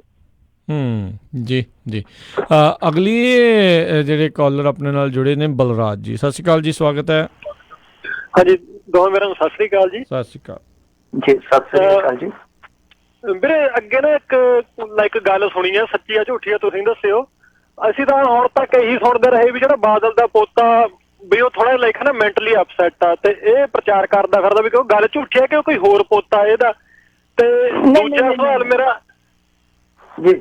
ਮੇਰਾ ਇਹ ਆ ਨਾ ਬਈ ਜਿੱਦਾਂ ਥੋੜੇ ਕੁ ਦਿਨ ਪਹਿਲਾਂ ਲੱਖੇ ਸਿਧਾਣੇ ਨੇ ਇੱਕ ਵੀਡੀਓ ਪਾਈ ਸੀ, ਉਹਦੇ ਚ ਉਹਨੇ ਦੱਸਿਆ ਬਈ ਖਾਲੜਾ ਸਾਹਿਬ ਦੀ ਡੈਥ ਤੋਂ ਬਾਅਦ ਇੱਕ ਸਰਕਾਰ ਨੇ ਹੋਰ ਕਮਿਸ਼ਨ ਬਣਾਇਆ ਸੀ, ਤੇ ਉਹ ਕਮਿਸ਼ਨ ਜਤਿੰਦਰ ਪੰਨੂ ਉਹਨਾਂ ਨੇ ਹਾਂਜੀ ਆਹੀ, ਤੇ ਉਹ ਵੀ ਉਹਨੇ ਰੈਟ ਪਾ ਕੇ ਹਾਈ ਕੋਰਟ ਚ ਹਨਾ ਬੰਦ ਕਰਵਾਤਾ ਸੀਗਾ। ਵੀ ਇਹ ਗੱਲ ਬਾਰੇ ਕਿੰਨੇ ਕੁ ਸੱਚਾਈ ਆ, ਇਹਨਾਂ ਦੋ ਗੱਲਾਂ ਬਾਰੇ ਦੱਸੋ। ਫੋਨ ਜਿਹੜੀ ਹੈਗੀ ਆ ਨਾ ਜਤਿੰਦਰ ਪੰਨੂ ਵਾਲੀ ਗੱਲ, ਜਤਿੰਦਰ ਪੰਨੂ ਬਿਹਤਰ ਜਵਾਬ ਦੇ ਸਕਦਾ ਇਹਦਾ। ਔਰ ਜਤਿੰਦਰ ਪੰਨੂ ਦੀ ਪਟੀਸ਼ਨ ਜਿਹੜੀ ਆ ਉਹ ਦੱਸਦੇ ਕਿ ਹਾਲੇ ਵੀ ਰੈਕਡ ਤੇ ਪਈ ਆ। ਇਹ ਮੈਂ ਲੱਖੇ ਸਾਹਿਬ ਦੇ ਬਿਆਨ ਤੋਂ ਨਹੀਂ ਮੈਂ ਕਹਿ ਰਿਹਾ, ਕਿਉਂਕਿ ਰਾਜਵਿੰਦਰ ਸਿੰਘ ਰਾਹੀ ਜੀ ਆ, ਉਹ ਰਾਈਟਰ ਵੀ ਆ, ਬਹੁਤ ਤਗੜੇ ਸਿੱਖ ਚਿੰਤਕ ਵੀ ਆ, ਤਾਂ ਉਹ ਜਿਹੜੀ ਗੱਲ ਕਰਦੇ ਆ ਉਹ ਤੱਥਾਂ ਦੇ ਆਧਾਰ ਤੇ ਕਰਦੇ, ਇਤਿਹਾਸਕਾਰ ਵੀ ਆ, ਰਾਜਕਰਮਵੀਰ ਸਿੰਘ ਹੋਰੀ ਜਾਣਦੇ ਆ। ਤਾਂ ਇਹ ਗੱਲ ਰਾਹੀ ਸਾਹਿਬ ਹੋਰਾਂ ਨੇ ਵੀ ਕਹੀ, ਔਰ ਉਹਨਾਂ ਨੇ ਉਹਦੀ ਇੱਕ ਕਾਪੀ ਪਟੀਸ਼ਨ ਦੀ ਜਿਹੜੀ ਆ ਉਹ ਵੀ ਪਾਈ ਸੀਗੀ ਆਪਣੇ ਪੋਸਟ ਦੇ ਹੇਠਾਂ। ਤਾਂ ਉਹ ਕਮਿਸ਼ਨ ਬਣਿਆ ਸੀ, ਕਮਿਸ਼ਨ ਨੂੰ ਰੋਕਿਆ ਗਿਆ, ਔਨ ਰੈਕਰਡ ਆ ਗੱਲ। ਜਤਿੰਦਰ ਪੰਨੂ ਹੁਣ ਸਫਾਈ ਆਪਣੀ ਦੇ ਸਕਦਾ, ਉਹਨੂੰ ਦੇਣੀ ਵੀ ਚਾਹੀਦੀ ਆ, ਪਰ ਇਹ ਗੱਲ ਬਿਲਕੁਲ ਦਰੁਸਤ ਆ ਕਿ ਉਹ ਸਭ ਕੁਛ ਹੋ ਗਿਆ ਸੀਗਾ, ਬਾਅਦ ਦੇ ਵਿੱਚ ਉਹਨਾਂ ਚੀਜ਼ਾਂ ਨੂੰ ਦਬਾਇਆ ਗਿਆ। ਤੇ ਜੇ ਉਹ ਚੀਜ਼ਾਂ ਅੱਗੇ ਚੱਲਦੀਆਂ, ਹੁਣ ਤੇ ਥੋੜੇ ਘਣੇ ਫੜੇ ਗਏ। ਦੇਖੋ ਇੱਕ ਹਿੰਦੂ ਪਰਿਵਾਰ ਇਨਸਾਫ ਲਈ ਮੱਥੇ ਰਗੜਦਾ ਰਿਹਾ, ਉਹ ਬਾਪੂ ਵਿਚਾਰਾ ਗੁਜ਼ਰ ਗਿਆ, ਚਮਨ ਲਾਲ ਸ਼ਾਇਦ ਉਹਨਾਂ ਦਾ ਨਾਮ ਸੀ। ਇੱਕ ਮੁਸਲਮਾਨ ਪਰਿਵਾਰ ਨੂੰ ਜਾ ਕੇ ਕਲਕੱਤੇ ਚ ਮਾਰ ਦਿੱਤਾ। ਕੱਲਾ ਸਿੱਖਾਂ ਦਾ ਤੇ ਨਹੀਂ ਘਰ ਹੋਇਆ, ਹਿੰਦੂਆਂ ਦਾ ਵੀ ਹੋਇਆ। ਚਲੋ ਹਿੰਦੂਆਂ ਨੂੰ ਦੂਸਰੇ ਤਰੀਕੇ ਨਾਲ ਵੀ ਮਾਰਿਆ, ਤਾਂ ਜਿਨ੍ਹਾਂ ਨੇ ਵੀ ਮਾਰਿਆ ਬੜਾ ਲਾਭਕਾਰੀ ਸੀਗਾ। ਸੋ ਕਹਿਣ ਦਾ ਭਾਵ ਹੈ ਕਿ ਮਸਲਾ ਸਾਰੇ ਕਾਨੂੰਨ ਦਾ ਸੀ, ਮਨੁੱਖੀ ਅਧਿਕਾਰਾਂ ਦਾ ਸੀਗਾ, ਰੋਕਿਆ ਗਿਆ। ਚਾਹੇ ਉਹਦੇ ਚ ਕੋਈ ਪੱਤਰਕਾਰ ਆ, ਚਾਹੇ ਸਰਕਾਰ ਆ, ਕੋਈ ਵੀ ਆ, ਉਹ ਬੜਾ ਮਾਮਲਾ ਜਿਹੜਾ ਉਹ ਸੈਂਸਿਟਿਵ ਵੀ ਸੀਗਾ, ਨਿਖੇਧੀਜਨਕ ਵੀ ਸੀਗਾ ਜੋ ਵੀ ਹੋਇਆ। ਸੋ ਜਿਹੜੀ ਦੂਸਰੀ ਗੱਲ ਤੁਸੀਂ ਕਹੀ ਆ ਉਹ ਮੁੰਡੇ ਦੀ ਹੈਗੀ ਆ ਅਨੰਤਵੀਰ ਦੀ, ਤਾਂ ਉਹ ਜਿਹੜਾ ਅਨੰਤਵੀਰ ਆ ਉਹ ਇੱਕੋ ਇੱਕ ਇਹਨਾਂ ਦਾ ਇਕਲੌਤਾ ਮੁੰਡਾ ਹੀ ਆ, ਇੱਕੋ ਇੱਕ ਮੁੰਡਾ, ਦੂਸਰਾ ਨਹੀਂ ਹੈ ਕੋਈ। ਉਹ ਬਿਲਕੁਲ ਰਿਊਮਰ ਸੀਗਾ। ਅੱਜ ਤੋਂ ਮੈਂ 4-5 ਸਾਲ ਪਹਿਲਾਂ ਇਹਨੂੰ ਇੱਕ ਬੱਚੇ ਦੇ ਰੂਪ ਚ ਸੰਗਤ ਦਰਸ਼ਨ ਤੇ ਆਏ ਨੂੰ ਦੇਖਿਆ, 5-6 ਸਾਲ ਪਹਿਲਾਂ, 5 ਸਾਲ ਦੀ ਪਹਿਲਾਂ ਹੋਣੀ ਗੱਲ, ਤਾਂ ਉਹ ਪੱਤਰਕਾਰ ਸੀਗਾ। ਤਾਂ ਉਸ ਸਮੇਂ ਮੈਂ ਇਹਨੂੰ ਵਿਚਰਦਿਆਂ ਵੇਖ ਕੇ, ਕਿਉਂਕਿ ਉਦੋਂ ਵੀ ਅਫਵਾਹ ਚੱਲਦੀ ਸੀਗੀ, ਮੈਂ ਆਪਣੇ ਨਾਲ ਦੇ ਨੂੰ ਪੱਤਰਕਾਰ ਨੂੰ ਕੰਨ ਵਿੱਚ ਆਖਿਆ, ਮੈਂ ਕਿਹਾ ਤੂੰ ਕਹਿੰਦਾ ਆਹ ਗੱਲ, ਕਿਉਂਕਿ ਉਹ ਕਿਹਦਾ ਸੀਗਾ ਤੁਹਾਡੇ ਵਾਲੀ ਹੋਈ ਗੱਲ, ਮੈਂ ਕਿਹਾ ਤੂੰ ਕਹਿੰਦਾ ਤੂੰ ਦੇਖੀ ਸਹੀ, ਹੋਰ 4 ਸਾਲ ਰੁਕ ਜਾ, ਇਹ ਤੈਨੂੰ ਸੰਗਤ ਦਰਸ਼ਨ ਕਰਦਾ ਆਪ ਨਜ਼ਰ ਆਊਗਾ। ਤੇ ਅੱਜ ਉਹ ਸੰਗਤ ਦਰਸ਼ਨ ਕਰਦਾ ਨਜ਼ਰ ਆਉਂਦਾ। ਉਹ ਰਿਊਮਰ ਸੀਗਾ। ਅੱਜ ਵੀ ਉਹਦੇ ਨਾਮ ਤੇ ਇੱਕ ਫੇਕ ਚਿੱਠੀ, ਖੁੱਲੀ ਚਿੱਠੀ ਜਿਹੜੀ ਉਹ ਸੋਸ਼ਲ ਮੀਡੀਆ ਤੇ ਵਾਇਰਲ ਹੋਈ ਕਰਦੀ ਹੈ। ਇਹ ਬਿਲਕੁਲ ਇੱਕ ਅਫਵਾਹ ਸੀਗੀ। ਉਹ ਪੜ੍ਹਦਾ ਮੁੰਡਾ, ਸਟੱਡੀ ਕਰਦਾ, ਔਰ ਸਟੱਡੀ ਕਰਨ ਤੋਂ ਬਾਅਦ ਤੁਹਾਨੂੰ ਪਤਾ ਉਹਨੇ ਕਿੱਥੇ ਆਉਣਾ, ਉਹਦਾ ਟ੍ਰੇਲਰ ਆਪਾਂ ਦੇਖ ਹੀ ਲਿਆ। ਜੀ ਸਟੱਡੀ ਤਾਂ ਕਹਿਣ ਨੂੰ ਹੀ ਕਰਦੇ ਨੇ। ਅਗਲੇ ਜਿਹੜੇ ਕਾਲਰ ਨੇ ਨਰਿੰਦਰ ਜੀ, ਸਤਿ ਸ਼੍ਰੀ ਅਕਾਲ ਜੀ। ਹਾਂਜੀ ਸਤਿ ਸ਼੍ਰੀ ਅਕਾਲ ਦੋਨੋਂ ਵੀਰਾਂ ਨੂੰ। ਸਤਿ ਸ਼੍ਰੀ ਅਕਾਲ ਭਾਜੀ। ਮੇਰੇ ਦੋ ਛੋਟੇ ਛੋਟੇ ਸਵਾਲ ਆ ਜੀ ਭਾਜੀ। ਜੇ ਮੰਨ ਲਓ ਜੇ ਇਲੈਕਸ਼ਨ ਤੋਂ ਬਾਅਦ ਬਹੁਮਤ ਕਿਸੇ ਨੂੰ ਨਹੀਂ ਮਿਲਦਾ, ਮਹਾਗਠਬੰਧਨ, UPA, NDA ਕਿਸੇ ਨੂੰ ਨਹੀਂ ਮਿਲਦਾ, ਕਿ ਦੁਬਾਰਾ ਇਲੈਕਸ਼ਨ ਹੋਣਗੇ? ਜੇ ਇਲੈਕਸ਼ਨ ਹੋਣਗੇ ਤੇ ਇਲੈਕਸ਼ਨ ਬੜੀ ਮਹਿੰਗੀ ਸੀ, ਫਿਰ ਦੁਬਾਰਾ ਇੰਨਾ ਮਹਿੰਗਾ ਇਲੈਕਸ਼ਨ ਹੋਏਗਾ? ਤੇ ਦੂਜਾ ਮੇਰਾ ਸਵਾਲ ਇਹ ਹੈਗਾ ਆ ਕਿ ਜਦੋਂ ਬਠਿੰਡਾ ਸਿੱਧੂ ਆਇਆ ਤੇ ਪ੍ਰਿੰਕਾ ਗਾਂਧੀ ਆਈ ਤੇ ਅਮਰਿੰਦਰ ਸਿੰਘ ਦਾ ਮੂੰਹ ਬੜਾ ਮਾਯੂਸਿਆ ਜਿਹਾ ਸੀਗਾ, ਤੇ ਅੱਜ ਸੇਮ ਪ੍ਰੈਸ ਕਾਨਫਰੰਸ ਜਦੋਂ ਮੋਦੀ ਨੇ ਕੀਤੀ ਤੇ ਮੋਦੀ ਦਾ ਵੀ ਮੂੰਹ ਬੜਾ ਮਾਯੂਸਿਆ ਜਿਹਾ ਸੀਗਾ। ਦੋ ਗੱਲਾਂ ਦਾ ਜਵਾਬ ਦਿਓ, ਸੁਣ ਦਿਓ ਭਾਜੀ। ਹਾਂ ਬਿਲਕੁਲ। ਇੱਕ ਚੀਜ਼ ਤੇ ਆਪਾਂ ਕੱਲ ਵਿਚਾਰੀ ਸੀਗੀ ਕਿ ਕਾਂਗਰਸ ਦੇ ਗੁਲਾਮ ਨਬੀ ਆਜ਼ਾਦ ਨੇ ਜਿਹੜੀ ਗੱਲ ਕਹੀ ਸੀਗੀ ਕਿ ਅਸੀਂ ਪ੍ਰਧਾਨ ਮੰਤਰੀ ਦੇ ਅਹੁਦੇ ਦੀ ਪੂਛ ਨਹੀਂ ਫੜਾਂਗੇ, ਉਹ ਇੱਕ ਸੰਕੇਤ ਸੀਗਾ ਉਹਨਾਂ ਦਾ। ਦੂਸਰਾ ਸੰਕੇਤ ਅੱਜ ਬਿਲਕੁਲ ਜਿਹੜੀ ਤੁਸੀਂ ਗੱਲ ਕਹੀ ਹੈ ਨਾ, ਇਸ ਤਰ੍ਹਾਂ ਹੀ ਲੱਗਦਾ ਸੀਗਾ ਕਿ RSS ਨੂੰ ਦੱਸ ਰਹੇ ਆ ਦੋਨੇ ਜਾਣੇ ਚੀਫ ਕਿ ਅਸੀਂ ਬਹੁਤ ਮਿਹਨਤ ਕੀਤੀ ਹੈ ਜੀ, ਬਹੁਤ ਮਿਹਨਤ ਕੀਤੀ ਹੈ, ਪਰ ਅੰਦਰ ਖਾਤੇ ਉਹਨਾਂ ਨੂੰ ਸ਼ਾਇਦ ਰਿਜ਼ਲਟ ਦਾ ਪਤਾ ਵਾ। ਤਾਂ ਫਿਰ ਕੁੱਲ ਮਿਲਾ ਕੇ ਤਾਂ ਆਪਾਂ ਲਘੁੱਤਮ ਕੀ ਕੱਢ ਸਕਦੇ ਹਾਂ? ਲਘੁੱਤਮ ਤੇ ਇਹੋ ਆ ਕਿ ਦੋਏ ਰਹਿ ਗਏ ਫਿਰ ਗੱਡੀਆਂ, ਨਾ ਕਾਂਗਰਸ ਦੀ ਸਰਕਾਰ ਹੈ ਨਾ ਫਿਰ ਉਹਨਾਂ ਦੀ ਹੈ। ਜੇ ਆਪਾਂ ਇਹਨਾਂ ਦੀ ਬੋਡੀ ਲੈਂਗੁਏਜ ਜਾਂ ਜੋ ਆਪਾਂ ਸਮੀਕਰਨ ਦੇਖ ਕੇ ਚੱਲਦੇ ਹਾਂ ਤਾਂ ਮੈਂ ਬਹੁਤ ਹੱਦ ਤੱਕ ਇਸ ਸਮੀਕਰਨ ਦੀ ਆਲੇ ਦੁਆਲੇ ਆ ਕਿ ਸਰਕਾਰ ਜਿਹੜੀ ਆ ਉਹ ਸ਼ਾਇਦ ਸਪਸ਼ਟ ਕਿਸੇ ਦੀ ਨਾ ਬਣੇ, ਤਾਂ ਅੜ ਜਾਵੇ, ਜੋੜ ਤੋੜ ਦੇ ਵਿੱਚ ਹੋ ਸਕਦਾ ਕਿ ਇਹ ਜੋੜੀ ਹੈ ਜਿਹੜੀ ਉਹ ਬਾਜੀ ਵੀ ਮਾਰ ਜਾਵੇ। ਪਰ ਜਿਹੜੀ ਤੁਸੀਂ ਗੱਲ ਕਹਿੰਦੇ ਹੋ ਨਾ ਕਿ ਇਲੈਕਸ਼ਨ ਦੁਬਾਰਾ ਹੋਊਗਾ, ਇਸ ਤਰ੍ਹਾਂ ਨਹੀਂ ਹੁੰਦਾ। ਪਹਿਲਾਂ ਤਾਂ ਇਹ ਹੋਊਗਾ ਕਿ ਜਿਹਦੀਆਂ ਸੀਟਾਂ ਜ਼ਿਆਦੀਆਂ ਰਾਸ਼ਟਰਪਤੀ ਉਹਨੂੰ ਕਾਲ ਕਰੂਗਾ। ਰਾਸ਼ਟਰਪਤੀ ਦੇ ਵਿਵੇਕ ਤੇ ਹੁੰਦਾ, ਕਾਂਗਰਸ ਨੂੰ ਮੰਨ ਲਓ 125 ਮਿਲੀ ਹੈ ਤੇ 250 ਉਹਨਾਂ ਨੂੰ ਮਿਲੀ ਆ, ਹੋ ਸਕਦਾ ਕਾਂਗਰਸ ਵੀ ਜਾ ਕੇ ਦਾਅਵਾ ਕਰ ਦੇਵੇ ਔਰ ਰਾਸ਼ਟਰਪਤੀ ਉਹਨਾਂ ਨੂੰ ਵੀ ਮੌਕਾ ਦੇ ਦੇਵੇ, ਕਿਉਂਕਿ ਕਾਂਗਰਸ ਇਹ ਕਹਿ ਸਕਦੀ ਹੈ ਕਿ ਦੇਖੋ ਜੀ ਇਹ ਰਾਜਕਰਤਾ ਸੀਗੇ ਤੇ ਲੋਕਾਂ ਨੇ ਇਹਨਾਂ ਨੂੰ ਨਕਾਰ ਦਿੱਤਾ, ਸਾਨੂੰ ਮੌਕਾ ਦਿਓ, ਸਾਡੇ ਕੋਲ ਹੈ, ਅਸੀਂ ਇਹ ਜੋੜ ਤੋੜ ਕਰਕੇ ਆਪਣੀ ਸਰਕਾਰ ਬਣਾ ਸਕਦੇ ਹਾਂ। ਤਾਂ ਦੋਵਾਂ ਚੋਂ ਕਿਸੇ ਨੂੰ ਵੀ ਕਾਲ ਕਰ ਲੂਗਾ, ਫਿਰ ਇਹਨਾਂ ਨੂੰ ਉੱਥੇ ਬਹੁਮਤ ਆਪਣਾ ਜਿਹੜਾ ਉਹ ਉੱਥੇ ਦਿਖਾਉਣਾ ਪਊਗਾ, ਯਾਨੀ ਸਪਸ਼ਟ ਕਰਨਾ ਪਊਗਾ।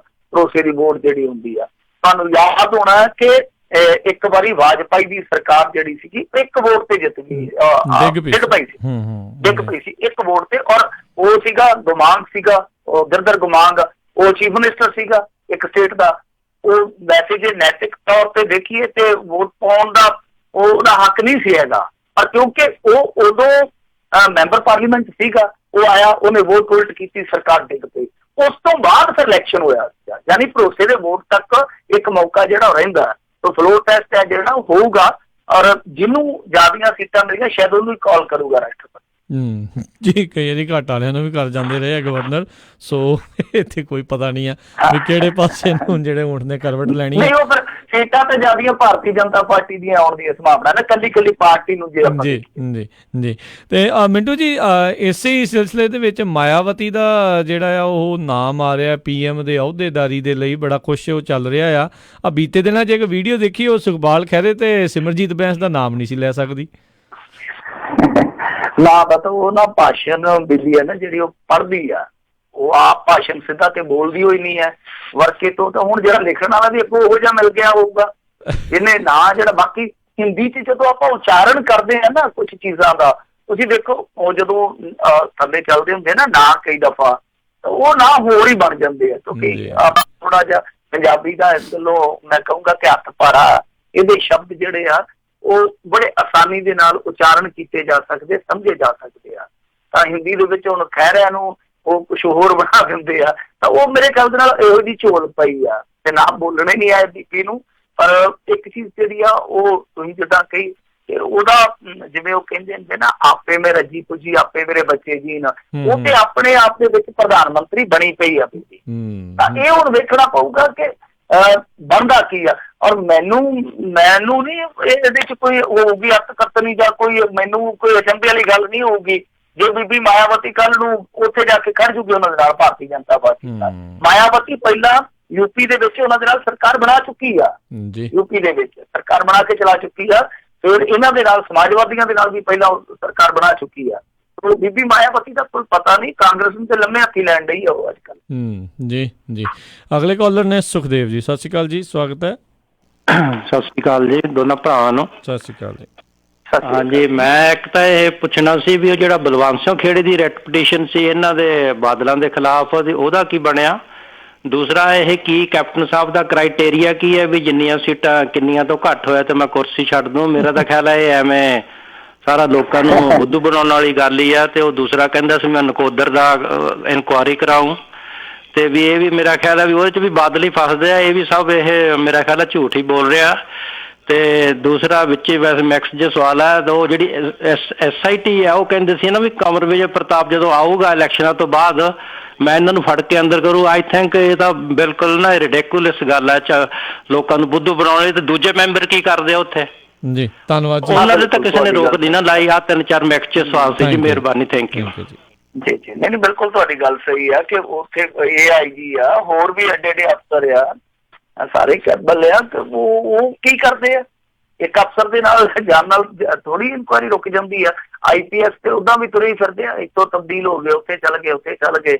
ਉਹ ਇਹ ਤੇ ਐਵੇਂ ਇੱਕ ਬਹਾਨਾ ਜਿਹਾ ਔਰ ਦੂਜੀ ਗੱਲ ਜਿਹੜੀ ਆ ਇਹਨਾਂ ਨੇ ਕਹੀ ਸੀਗੀ ਕੈਪਟਨ ਅਮਰਿੰਦਰ ਸਿੰਘ ਬਾਰੇ, ਕਿ ਉਹ ਬਿਲਕੁਲ ਮੈਂ ਉਹੀ ਗੱਲ ਕਹਿ ਰਿਹਾ ਕਿ ਉਹਨਾਂ ਨੇ ਇੱਕ ਨਾਲ ਆਪਸ਼ਨ ਰੱਖ ਲਿਆ ਕਿ ਜੇ ਅਸੀਂ ਬੁਰੀ ਤਰ੍ਹਾਂ ਸਾਰੀਆਂ ਸੀਟਾਂ ਹਾਰ ਜਾਵਾਂਗੇ ਜਾਂ ਬੁਰੀ ਤਰ੍ਹਾਂ ਹਾਰ ਜਾਵਾਂਗੇ, ਤਾਂ ਬੁਰੀ ਤਰ੍ਹਾਂ ਤੋਂ ਭਾਵ ਇਹੋ ਆ ਕਿ ਜੇ ਮੰਨ ਲਓ ਸਾਰੀਆਂ ਹਾਰ ਜਾਣ, ਕਿਉਂਕਿ 2 ਵੀ ਜਿੱਤ ਗਏ, 4 ਵੀ ਜਿੱਤ ਗਏ, 5 ਵੀ ਜਿੱਤ ਗਏ, ਉਹਨਾਂ ਨੇ ਕਹਿਣਾ ਨਹੀਂ ਜੀ ਅਸੀਂ ਤਾਂ ਬਹੁਤ ਵਧੀਆ ਪਰਫਾਰਮ ਕੀਤਾ। ਪਰ ਇੱਕ ਦਬਾਅ ਤੇ ਹੈ ਨਾ, ਉਹ ਦਬਾਅ ਜ਼ਰੂਰ ਆ, ਕਿਉਂਕਿ ਨਵਜੋਤ ਸਿੱਧੂ ਥੋੜਾ ਜਿਹਾ ਖੁੱਲਿਆ, ਨਵਜੋਤ ਸਿੱਧੂ ਨੂੰ ਕਿਤੇ ਨਾ ਕਿਤੇ ਹੱਲਾਸ਼ੇਰੀ ਪਿੱਛੋਂ ਮਿਲੀ ਆ, ਔਰ ਇਹ ਲੋਕ ਵੀ ਮੰਨ ਕੇ ਚੱਲਦੇ ਪਏ ਸੀਗੇ ਕਿ ਹੋ ਸਕਦਾ ਆਉਣ ਵਾਲੇ ਸਮੇਂ ਦੇ ਵਿੱਚ ਨਵਜੋਤ ਸਿੱਧੂ ਆ ਜਿਹੜਾ ਉਹ ਇੱਥੇ ਕਮਾਂਡ ਕਰਦਾ ਨਜ਼ਰ ਆਵੇ। ਤਾਂ ਇਹੋ ਜਿਹਾ ਮੌਕਾ ਬਣ ਗਿਆ, ਕਿਉਂਕਿ ਕੈਪਟਨ ਅਮਰਿੰਦਰ ਸਿੰਘ ਨੂੰ ਬਹੁਤ ਚਾਂਸ ਦੇ ਦਿੱਤਾ ਉਹਨਾਂ ਨੇ। ਅੱਜ ਦੀ ਘੜੀ ਤੇ ਜੇ ਦੇਖੋਗੇ ਤੁਸੀਂ ਤਾਂ ਕੈਪਟਨ ਅਮਰਿੰਦਰ ਸਿੰਘ ਇੱਕ ਫੇਅਰ ਚੀਫ ਮਿਨਿਸਟਰ ਆ।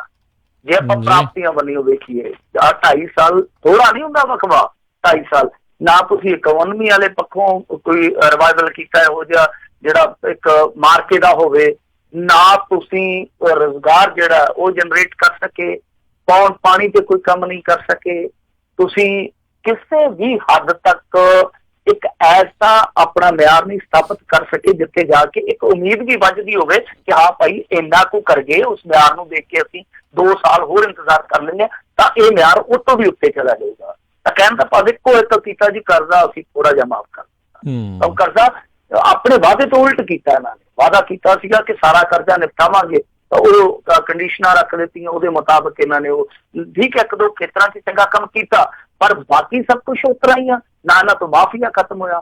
ਸਭ ਤੋਂ ਵੱਡੀ ਗੱਲ ਤਾਂ ਮਾਫੀਆ ਦੀ ਸੀਗੀ ਕਿ ਜਿਹੜੇ ਸਾਡੇ ਰਿਸੋਰਸਿਸ ਤੇ ਆ ਉਹ ਲੁੱਟੇ ਜਾ ਰਹੇ ਆ। ਅੱਜ ਵੀ ਮਾਫੀਆ ਜਿਹੜਾ ਉਹ ਲੁੱਟ ਰਿਹਾ, 2 ਹੱਥੀ ਪੰਜਾਬ ਨੂੰ ਲੁੱਟ ਰਿਹਾ।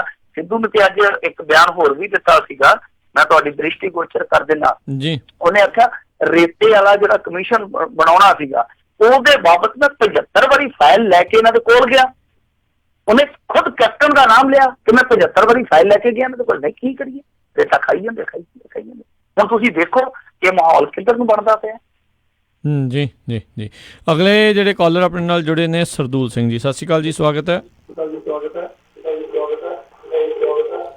ਜੀ। ਤੇ ਜਦੋਂ ਤੁਸੀਂ ਕਾਲ ਫੋਨ ਦੇ ਉੱਤੇ ਹੁੰਦੇ, ਕਿਰਪਾ ਕਰਕੇ ਪਿੱਛੋਂ ਆਪਣੇ ਰੇਡੀਓ ਦੀ ਆਵਾਜ਼ ਜਿਹੜੀ ਬੰਦ ਕਰ ਦਿਆ ਕਰੋ, ਇੱਦਾਂ ਫੀਡਬੈਕ ਆਉਂਦੀ ਹੈ, ਨਹੀਂ ਤਾਂ ਮੁੜ ਕੇ ਤੁਹਾਡੇ ਵੱਲ ਆਉਂਦੇ ਰੇਡੀਓ ਦੀ ਆਵਾਜ਼ ਬੰਦ ਕਰੋ। ਰਣਜੀਤ ਸਿੰਘ ਜੀ, ਸਤਿ ਸ਼੍ਰੀ ਅਕਾਲ। ਹੈਲੋ, ਸਤਿ ਸ਼੍ਰੀ ਅਕਾਲ ਜੀ। ਸਤਿ ਸ਼੍ਰੀ ਅਕਾਲ ਮਿੰਟੂ ਭਾਈ, ਸਤਿ ਸ਼੍ਰੀ ਅਕਾਲ ਜੀ। ਸਤਿ ਸ਼੍ਰੀ ਅਕਾਲ ਜੀ ਭਾਜੀ। ਭਾਜੀ ਮੇਰਾ ਸਵਾਲ ਇਹ ਹੈ ਸਰਦਾਰ ਸਿਮਰਨਜੀਤ ਸਿੰਘ ਮਾਨ ਬਾਰੇ ਹੈ ਜੀ।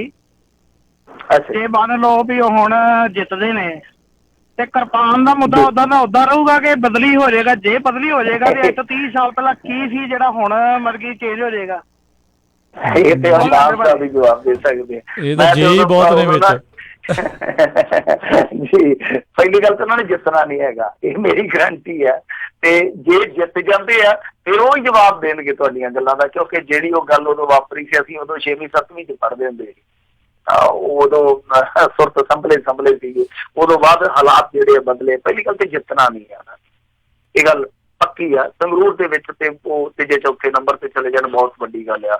ਤਾਂ ਦੂਜੀ ਗੱਲ ਇਹ ਆ ਕਿ ਜੇ ਮੰਨ ਲਓ ਜਿੱਤ ਜਾਂਦੇ ਆ, ਉਸ ਸੂਰਤ ਦੇ ਵਿੱਚ ਉਹ ਪੁਰਾਣਾ ਸਟੈਂਡ ਬਰਕਰਾਰ ਰੱਖਣਗੇ ਜਾਂ ਇਹ ਸਟੈਂਡ ਆਪਣਾ ਬਦਲਣਗੇ, ਤਾਂ ਉਹਦਾ ਜਵਾਬ ਬਿਹਤਰ ਉਹੀ ਦੇਣਗੇ ਜਾਂ ਹਾਲਾਤ ਬਿਹਤਰ ਜਵਾਬ ਦੇ ਦੇਣਗੇ। ਕਈ ਵਾਰ ਬੰਦਾ ਜਵਾਬ ਨਹੀਂ ਦਿੰਦਾ, ਹਾਲਾਤ ਹੀ ਜਵਾਬ ਦੇ ਦਿੰਦੇ ਆ। ਜੀ ਜੀ ਅਗਲੇ ਕਾਲਰ ਨੇ ਸਰਦੂਲ ਸਿੰਘ ਜੀ, ਸਤਿ ਸ਼੍ਰੀ ਅਕਾਲ ਜੀ। ਨਹੀਂ ਜੀ, ਤਾਂ ਤੁਸੀਂ ਸਮਝਦੇ ਨਹੀਂ ਇਸ ਗੱਲ ਨੂੰ। ਇਹ ਟਾਈਮ ਤੁਸੀਂ ਸਾਰਿਆਂ ਦਾ ਵੇਸਟ ਕਰਦੇ ਆ। ਕਿਰਪਾ ਕਰਕੇ ਪਲੀਜ਼ ਬੇਨਤੀ ਹੈ ਤੁਹਾਨੂੰ ਸਾਰਿਆਂ ਨੂੰ ਵੀ ਇੱਦਾਂ ਨਾ ਕਰਿਆ ਕਰੋ। ਅਗਲੇ ਜਿਹੜੇ ਕਾਲਰ ਨੇ 253 ਏਰੀਆ ਕੋਡ 'ਚੋਂ, ਸਤਿ ਸ਼੍ਰੀ ਅਕਾਲ ਜੀ, ਸਵਾਗਤ ਹੈ। ਹੈਲੋ, ਹਾਂਜੀ ਹੈਲੋ ਜੀ, ਸਤਿ ਸ਼੍ਰੀ ਅਕਾਲ ਜੀ। ਸਤਿ ਸ਼੍ਰੀ ਅਕਾਲ ਜੀ। ਮੇਰਾ ਸਵਾਲ ਹੈਗਾ ਜੀ, ਜਿੱਦਾਂ ਜੇ ਭਗਵੰਤ ਮਾਨ ਦਾ ਪੱਤਾ ਸਾਫ਼ ਹੋ ਗਿਆ, ਜਿੱਦਾਂ ਕਹਿੰਦਾ ਹੁੰਦਾ ਕਿ ਮੈਂ ਆਪਣੀ ਟੀਮ ਛੱਡ ਕੇ ਆਇਆ, ਬਿਨੂ ਢਿੱਲੋਂ ਹੋਣੀ, ਉਹ ਮੁੜ ਕੇ ਵਾਪਸ ਜਾਊਗਾ ਕਿ ਨਹੀਂ?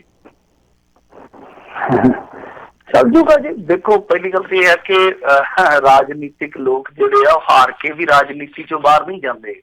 ਇੱਥੇ ਦੇਖ ਲਓ ਜਿਹੜੇ ਲੋਕ 3-3 ਦਫਾ 4-4 ਦਫਾ ਆ ਰਹੇ ਉਹ ਫਿਰ ਵੀ ਚੱਲੀ ਜਾਂਦੇ। ਰਾਜਨੀਤੀ ਦਾ ਚਸਕਾ ਇਹੋ ਜਿਹਾ ਹੁੰਦਾ। ਔਰ ਦੂਜੀ ਗੱਲ ਇਹਦੇ ਚ ਕੋਈ ਪਾਬੰਦੀ ਤੇ ਹੈ ਨਹੀਂ ਨਾ ਸਰਦਾਰ ਸਾਹਿਬ। ਕਿਸੇ ਵੀ ਖੇਤਰ ਚ ਜਾਣ ਦੀ ਤਾਂ ਬੰਦਾ ਆਜ਼ਾਦ ਹੈ। ਨਵਜੋਤ ਸਿੱਧੂ ਮੰਤਰੀ ਬਣਨ ਤੋਂ ਬਾਅਦ ਵੀ ਸ਼ੋਅ ਚ ਜਾਂਦਾ ਰਿਹਾ। ਜੇ ਛੱਡਿਆ ਉਹਨੇ ਉਹਦੀ ਆਪਦੀ ਇੱਛਾ। ਜੇ ਭਗਵੰਤ ਮਾਨ ਜਾਣਾ ਚਾਹੂਗਾ ਤਾਂ ਉਹਨੂੰ ਆਪਾਂ ਰੋਕ ਨਹੀਂ ਸਕਦੇ। ਉਹ ਜਾ ਸਕਦਾ, ਕਿਸੇ ਵੀ ਖੇਤਰ 'ਚ ਜਾ ਸਕਦਾ, ਜਾ ਕੇ ਉਹ ਆਪਣਾ ਕੰਮ ਕਰ ਸਕਦਾ ਜੇ ਉਹਨੇ ਰਾਜਨੀਤੀ ਛੱਡਣੀ ਹੈ। ਤੇ ਜੇ ਉਹ ਕਹਿੰਦਾ ਕਿ ਹਾਂ ਠੀਕ ਹੈ, ਮੰਨ ਲਓ ਇੱਕ ਵਾਰੀ ਉਹ ਡਿਫੀਟ ਵੀ ਹੋ ਜਾਂਦਾ, ਹਾਰ ਜਾਂਦਾ ਆਪਣੀ ਸੀਟ, ਤਾਂ ਫਿਰ ਵੀ ਬੰਦਾ ਜਿਹੜਾ ਉਹ ਹੱਥ ਪੱਲਾ ਮਾਰਦਾ ਜਾਂ ਫਿਰ 2022 ਦਾ ਇਲੈਕਸ਼ਨ ਆ ਜਾਣਾ, ਇਲੈਕਸ਼ਨ ਤੇ ਖਤਮ ਨਹੀਂ ਨਾ ਹੁੰਦੇ। ਸੋ ਇਹ ਸਭ ਤੋਂ ਵੱਡੀ ਗੱਲ ਜਿਹੜੀ ਆ ਉਹ ਇਸੇ ਗੱਲ ਤੇ ਨਿਰਭਰ ਕਰਦੀ ਆ ਕਿ ਬੰਦੇ ਦਾ ਫੈਸਲਾ ਕੀ ਆ। ਉਹਨੇ ਜੋ ਫੈਸਲਾ ਲੈ ਲਿਆ ਵਾਪਸ ਜਾਣ ਦਾ ਕਿ ਮੈਂ ਆਪਣੇ ਖੇਤਰ 'ਚ ਜਾਣਾ, ਕੋਈ ਨਹੀਂ ਰੋਕ ਸਕਦਾ। ਕਿ ਭਜਨ ਬਣ ਗਿਆ ਹੀ ਆ ਨਾ, ਉਹ ਆਇਆ 4 ਕੁ ਦਿਨ ਉਹਨੇ ਗੇੜੇ ਛੇੜੇ ਲਾਏ, ਜਦੋਂ ਨਹੀਂ ਜੰਮੀ ਗੱਲ, ਨਹੀਂ ਬਣੀ ਗੱਲ, ਉਹ ਵਾਪਸ ਚੱਲ ਗਿਆ ਆਪਣੇ ਖੇਤਰ ਦੇ ਵਿੱਚ। ਅੱਜ ਸਰਗਰਮ ਆ ਉਹ, ਮੇਰੇ ਖਿਆਲ ਨਾਲ ਹੁਣ ਫਿਲਮ ਦੀ ਸ਼ੂਟ ਵੀ ਕਰੀ ਜਾਂਦੇ ਆ। ਜੀ ਜੀ। ਸਰਦੂਲ ਸਿੰਘ ਜੀ ਸਤਿ ਸ਼੍ਰੀ ਅਕਾਲ। ਜੀ ਸਤਿ ਸ਼੍ਰੀ ਅਕਾਲ ਜੀ। ਮੇਰੀ ਇੱਕ ਤਾਂ ਅਪੀਲ ਹੈ ਕਿ ਰਵਾਇਤੀ ਪਾਰਟੀਆਂ ਤੋਂ ਪੰਜਾਬ ਦੇ ਵਿੱਚ ਅਸੀਂ ਬਹੁਤ ਕੁੱਟ ਖਾ ਲਈ ਪਿਛਲੇ 17 ਸਾਲਾਂ 'ਚ। ਹੁਣ ਜਿੰਨੇ ਵੀ PDA ਦੇ ਕੈਂਡੀਡੇਟਸ ਆ ਸਾਰੇ ਬਹੁਤ ਪੜ੍ਹੇ ਲਿਖੇ ਔਰ ਸਾਰੇ ਓਨੈਸਟ ਡੈਡੀਕੇਟਡ ਹੈ, ਔਰ ਸਾਰਿਆਂ ਨੂੰ ਅਪੀਲ ਹੈ ਕਿ ਤੁਸੀਂ ਉਹਨਾਂ ਨੂੰ ਚਾਂਸ ਦੇ ਕੇ ਸਾਡੀ ਸਟਰੋਂਗ ਰੈਪ੍ਰਜੈਂਟੇਸ਼ਨ ਪਾਰਲੀਮੈਂਟ 'ਚ ਹੋ ਜਾਏ। ਸਾਡੇ ਮੁੱਦੇ ਜਿਹੜੇ ਆ ਕਿਸਾਨ ਖੁਦਕਸ਼ੀਆਂ ਦੇ, ਐਜੂਕੇਸ਼ਨ, ਡਰੱਗ ਮਾਫੀਆ, ਇਹਨਾਂ ਨੂੰ ਉਠਾਇਆ ਜਾਵੇ। ਪੰਜਾਬ ਨੂੰ ਬਾਰਡਰ ਸਟੇਟ ਹੋਣ ਕਰਕੇ ਅੱਜ ਤੱਕ ਇਹਨਾਂ ਰਵਾਇਤੀ ਪਾਰਟੀਆਂ ਨੇ 5 ਸਾਲਾਂ 'ਚ ਕੀ 15 ਸਾਲਾਂ 'ਚ ਸਾਨੂੰ ਇੱਕ ਆਨਾ ਨਹੀਂ ਮਿਲਿਆ। ਕੁਛ ਉਹਨਾਂ ਦਾ ਬੈਨੀਫਿਟ ਹੋ ਜਾਏ। ਬਾਰਡਰ ਦੇ ਉੱਤੇ ਜਿਹੜੇ ਲੋਕ ਆ ਤੀਜੇ ਦਿਨ ਉਹਨਾਂ ਨੂੰ ਉੱਥੋਂ ਸ਼ਿਫਟ ਹੋਣਾ ਪੈਂਦਾ, ਜਦੋਂ ਕੋਈ ਪ੍ਰੋਬਲਮ ਹੁੰਦੀ ਉਹਨਾਂ ਨੂੰ ਕੋਈ ਐਕਸਟਰਾ ਬੈਨੀਫਿਟਸ ਮਿਲਣ। ਇੱਕ ਤਾਂ ਇਹ ਧੰਨਵਾਦ ਜੀ, ਅਪੀਲ ਤਾਂ ਤੁਸੀਂ ਕਰਤੀ। ਇਹਨਾਂ ਲਈ ਸਵਾਲ ਕੀ ਹੈ ਤੁਹਾਡਾ? ਸਵਾਲ ਹੁਣ ਮੇਰਾ ਇਹ ਹੈ ਕਿ ਸੁਖਪਾਲ ਖਹਿਰੇ ਦੀ ਕੀ ਪੋਜੀਸ਼ਨ ਹੈ, ਉਹਦੇ ਬਾਰੇ ਥੋੜਾ ਦੱਸੋ ਜੀ। ਨਹੀਂ, ਸੁਖਪਾਲ ਖਹਿਰੇ ਦੀ ਪੋਜੀਸ਼ਨ ਕਮਜ਼ੋਰ ਹੈ ਸਰਦਾਰ ਸਾਹਿਬ। ਔਰ ਦੇਖੋ ਉਹਨਾਂ ਦਾ ਮੁਕਾਬਲਾ ਹੈਗਾ ਦੋਨਾਂ ਦਾ ਆਪੋ ਵਿੱਚ ਦੀ, ਬਲਜਿੰਦਰ ਕੌਰ ਤੇ ਸੁਖਪਾਲ ਸਿੰਘ ਖਹਿਰਾ ਦਾ, ਕਿ ਉਹਨਾਂ ਚੋਂ ਤੀਜੇ ਨੰਬਰ ਤੇ ਕਿਹੜਾ ਆਊਗਾ। ਕਿਉਂਕਿ ਮੈਂ ਦੇਖੋ ਕਿਸੇ ਦੀ ਉਹ ਨਹੀਂ ਕਰਦਾ, ਮੈਂ ਵਕਾਲਤ ਨਹੀਂ ਕਰਦਾ, ਕਿਸੇ ਦੀ ਮੁਖਾਲਫਤ ਨਹੀਂ ਕਰਦਾ। ਹਕੀਕਤ ਇਹੋ ਹੀ ਆ ਕਿ ਬਠਿੰਡੇ ਦੇ ਵਿੱਚ ਦੁਪਾਸੜ ਲੜਾਈ ਹੈ, ਦਬੱਲੀ ਲੜਾਈ ਆ, ਸਕੂਨੀ ਲੜਾਈ ਹੈ ਨਹੀਂ ਗੀ। ਦਬੱਲੀ ਲੜਾਈ ਦੇ ਵਿੱਚ ਤੁਹਾਨੂੰ ਪਤਾ ਦੋ ਪਾਸੇ ਇੱਕ ਕਾਂਗਰਸ ਆ, ਦੂਸਰੇ ਪਾਸੇ, ਕਿਉਂਕਿ ਚਿਹਰੇ ਏਡੇ ਵੱਡੇ ਆ। ਹਾਂ ਇੱਕ ਚੀਜ਼ ਹੈਗੀ ਜੇ ਕਿ ਇਹ ਜਿਹੜਾ ਸੁਖਪਾਲ ਸਿੰਘ ਖਹਿਰਾ, ਮੈਂ ਜੋ ਆਪਣੀ ਆਬਜ਼ਰਵੇਸ਼ਨ ਦੇ ਮੁਤਾਬਕ ਚੀਜ਼ ਦੇਖੀ ਆ ਕਿ ਇਹਨੇ ਨਾ ਇਹਨਾਂ ਸਾਡੇ ਇੱਧਰ ਦਿਹਾਤੀ ਇਲਾਕਿਆਂ 'ਚ ਨਹੀਂ ਖਿੱਚਿਆ ਕੰਮ, ਇਹਨਾਂ ਸ਼ਹਿਰ ਦੇ ਵਿੱਚ ਇਹਨੂੰ ਰਿਸਪੌਂਸ ਮਿਲਿਆ, ਸ਼ਹਿਰਾਂ ਦੇ ਵਿੱਚ। ਸੋ ਇਹ ਚੀਜ਼ ਜ਼ਰੂਰ ਇੱਕ ਕਹਿ ਲਈਏ ਇੱਕ ਪ੍ਰਭਾਵ ਪਾ ਸਕਦੀ ਆ ਕਿ ਸ਼ਹਿਰੀ ਵੋਟ ਜਿਹੜੀ ਆ ਉਹ ਕਾਂਗਰਸ ਦੀ ਤਾਕਤ ਹੈ ਇਸ ਸਮੇਂ, ਪਲੱਸ ਪੁਆਇੰਟ ਕਹਿ ਲਓ। ਤਾਂ ਜੇ ਮੰਨ ਲਓ ਬੀਬੀ ਬਲਜਿੰਦਰ ਕੌਰ ਤੇ ਸੁਖਪਾਲ ਸਿੰਘ ਖਹਿਰਾ ਉਹਨਾਂ ਚੀਜ਼ਾਂ ਨੂੰ ਕਾਟ ਕਰਦੇ ਜਿਹੜੀ ਕਿਸੇ ਦੀ ਤਾਕਤ ਹੈ ਜਾਂ ਕਮਜ਼ੋਰੀ ਆ, ਤਾਂ ਜਿੱਤ ਹਾਰ ਦੇ ਵਿੱਚ ਉਹ ਭੂਮਿਕਾ ਬਣਦੇ। ਤਾਂ ਕਹਿਣ ਦਾ ਮਤਲਬ ਆ ਕਿ ਇਹ ਪਿੱਛੇ ਹੋ ਕੇ ਵੀ, ਪਾਡੀ ਹੋ ਕੇ ਵੀ ਜਿੱਤ ਹਾਰ ਦੇ ਵਿੱਚ ਕਿਤੇ ਨਾ ਕਿਤੇ ਪ੍ਰਭਾਵ ਜ਼ਰੂਰ ਛੱਡਣ। ਜੀ ਜੀ। ਪਿਛਲੇ ਦੀ ਉਹ ਜਿਹੜਾ ਲਈ ਫਿਰਦਾ ਸੀਗਾ ਮੰਜੇ ਦਾ ਪਾਵੇ ਵਾਲਾ ਬਾਈ, ਉਹਨੇ ਵੀ ਇਦਾਂ ਹੀ ਜਿਹੜਾ ਕੁਛ ਨਾ ਕੁਛ ਉਦੋਂ ਕੀਤਾ ਸੀਗਾ। ਤੇ ਮਿੰਟੂ ਜੀ, ਕਈਆਂ ਦੇ ਫੇਸਬੁੱਕ ਤੇ ਸਵਾਲ ਪੁੱਛਦੇ ਸੀ ਕਿ ਖਡੂਰ ਸਾਹਿਬ ਦੀ ਸੀਟ, ਫਰੀਦਕੋਟ ਦੀ ਜਿਹੜੀ ਸੀਟ ਦਾ, ਉੱਥੇ ਦੀ ਕੀ ਪੋਜੀਸ਼ਨ ਹੈਗੀ ਆ? ਦੇਖੋ ਫਰੀਦਕੋਟ ਦੇ ਵਿੱਚ ਅੱਗੇ ਇੱਕ ਦਿਨ ਗੱਲ ਕੀਤੀ ਸੀਗੀ ਕਿ ਗੁਲਜ਼ਾਰ ਸਿੰਘ ਰਣੀਕੇ ਲਈ ਦੋਹਰੀ ਸਮੱਸਿਆ, ਜਿਹੜੇ ਅਕਾਲੀ ਉਮੀਦਵਾਰ, ਵੈਸੇ ਤੇ ਅਕਾਲੀਆਂ ਦਾ ਗੜ੍ਹ ਆ ਫਰੀਦਕੋਟ ਤੋਂ ਸੁਖਬੀਰ ਸਿੰਘ ਬਾਦਲ ਜਿੱਤਦਾ ਰਿਹਾ, ਸੁਖਬੀਰ ਸਿੰਘ ਬਾਦਲ ਹਾਰਿਆ ਵੀ ਇੱਥੋਂ ਹੀ ਸੀਗਾ। ਐਤਕੀ ਸਮੱਸਿਆ ਇਹ ਆ ਕਿ ਇੱਕ ਤੇ ਜੋ ਬਰਗਾੜੀ ਹੈ ਉਹ ਵੀ ਫਰੀਦਕੋਟ 'ਚ, ਬੈਬਲ ਆ ਉਹ ਵੀ ਫਰੀਦਕੋਟ ਦੇ ਵਿੱਚ, ਕੋਟਕਪੂਰਾ ਉਹ ਵੀ ਫਰੀਦਕੋਟ ਦੇ ਵਿੱਚ। ਸਭ ਤੋਂ ਵੱਡੀ ਸਮੱਸਿਆ ਇਹਨਾਂ ਦੇ ਕੈਂਡੀਡੇਟ ਲਈ ਇਹ ਆ। ਦੂਜੀ ਚੀਜ਼ ਇੱਕ ਉਹ ਇਹ ਵੀ ਆ ਕਿ ਹੁਣ ਰਣੀਕੇ ਸਾਹਿਬ ਹੈ ਜਿਹੜੇ, ਉਹ ਉਹਨਾਂ ਦਾ ਪਿੰਡ ਪਰੇ ਅਟਾਰੀ ਦੇ ਕੋਲ ਆ, ਤਾਂ ਸਾਨੂੰ ਦਰਿਆ ਪਾਰ ਆਉਂਦੇ ਆ, ਰਾਸ਼ ਦਰਿਆ ਪੈ ਜਾਂਦਾ। ਤਾਂ ਇਹ ਇੱਕ ਔਖਾ ਕੰਮ, ਹਾਲਾਂਕਿ ਸਦੀਕ ਵੀ ਬਾਹਰੀ ਸੀਗਾ, ਸਦੀਕ ਵੀ ਬਾਹਰੀ ਆ, ਪਰ ਰੌਲਾ ਹੈ ਕਿ ਸਦੀਕ ਉੱਥੇ ਜੰਮਿਆ ਪਿਆ ਪਿਛਲੇ 2-3 ਸਾਲਾਂ ਤੋਂ। ਤਾਂ ਇੱਥੇ ਇਹ ਥੋੜਾ ਜਿਹਾ ਫਰਕ ਪੈਂਦਾ। ਦੂਜਾ ਇਹ ਆ ਕਿ ਪੰਜਾਬ ਦੇ ਵਿੱਚ ਸਰਕਾਰ ਇਹਨਾਂ ਦੀ ਹੈ ਕਾਂਗਰਸ ਦੀ। ਤੀਜਾ ਜਿਹੜਾ ਇੱਕ ਸਮੀਕਰਨ ਆ ਉਹ ਇਹ ਆ ਕਿ ਆਮ ਆਦਮੀ ਪਾਰਟੀ ਦਾ ਉੱਥੇ ਸਿਟਿੰਗ MP ਆ ਪ੍ਰੋਫੈਸਰ ਸਾਧੂ ਸਿੰਘ, ਪਰ ਰੌਲਾ ਇਹ ਆ ਕਿ ਉਹਨਾਂ ਦਾ ਵੋਟ ਬੈਂਕ ਹੈ ਜਿਹੜਾ ਉਹ 2 ਧੜਿਆਂ 'ਚ ਵੰਡਿਆ ਪਿਆ, ਕਿਉਂਕਿ ਉੱਥੋਂ ਇੱਕ ਸਿਟਿੰਗ MLA ਆ ਮਾਸਟਰ ਬਲਦੇਵ ਸਿੰਘ, ਤਾਂ ਮਾਸਟਰ ਬਲਦੇਵ ਸਿੰਘ ਅੱਡ ਮੁਕਾਬਲੇਬਾਜ਼ ਹੈ ਉਹਨਾਂ ਦਾ। ਤਾਂ ਇਹ ਜਿਹੜੀਆਂ ਚੀਜ਼ਾਂ ਨੇ ਇਹ ਥੋੜੀਆਂ ਜਿਹੀਆਂ ਕਾਂਗਰਸ ਪੱਖੀ ਨੇ, ਪਰ ਮੈਂ ਕਿਸੇ ਦੀ ਪ੍ਰਿਡਿਕਸ਼ਨ ਨਹੀਂ ਕਰਦਾ ਕਿ ਉਹ ਜਿੱਤੂਗਾ ਹੀ ਜਿੱਤੂਗਾ, ਉਹ ਹਾਰੂਗਾ ਹੀ ਹਾਰੂਗਾ। ਤਾਂ ਗੁਲਜ਼ਾਰ ਸਿੰਘ ਰਣੀਕੇ ਮੁਕਾਬਲੇ 'ਚ ਹਨ, ਪੂਰੀ ਤਰ੍ਹਾਂ ਹਨ, ਪਰ ਉਹਨਾਂ ਲਈ ਆਹ 2-3 ਚੀਜ਼ਾਂ ਜਿਹੜੀਆਂ ਉਹ ਨਕਾਰਾਤਮਕ ਨੇ। ਜੀ ਜੀ ਜੀ।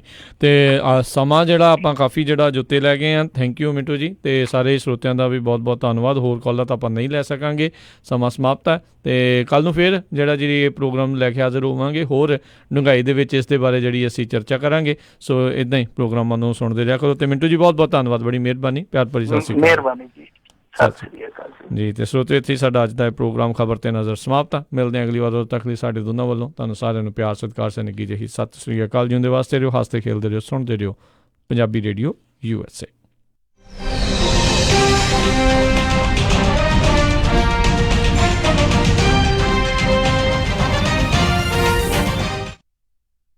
ਲੈਜੈਂਡ ਟਰਾਂਸਪੋਰਟੇਸ਼ਨ ਯੂਬਾ ਸਿਟੀ ਵਾਲਿਆਂ ਨੂੰ ਇਸ ਮੌਕੇ LA ਤੋਂ ਨਦਰਨ ਕੈਲੀਫੋਰਨੀਆ ਦੇ ਲਈ ਡਰਾਈਵਰ ਅਤੇ ਓਨਰ ਆਪਰੇਟਰਸ ਚਾਹੀਦੇ ਹਨ। ਇਹ ਡਰਾਈਵਰਸ ਨੂੰ W2 ਮੈਡੀਕਲ, ਅੱਖਾਂ ਤੇ ਦੰਦਾਂ ਵਾਸਤੇ medical, 401k plan, pension plan ਆਦਿ ਸੁਵਿਧਾਵਾਂ ਦਿੰਦੇ ਹਨ। ਡਰਾਈਵਰ ਮਹੀਨੇ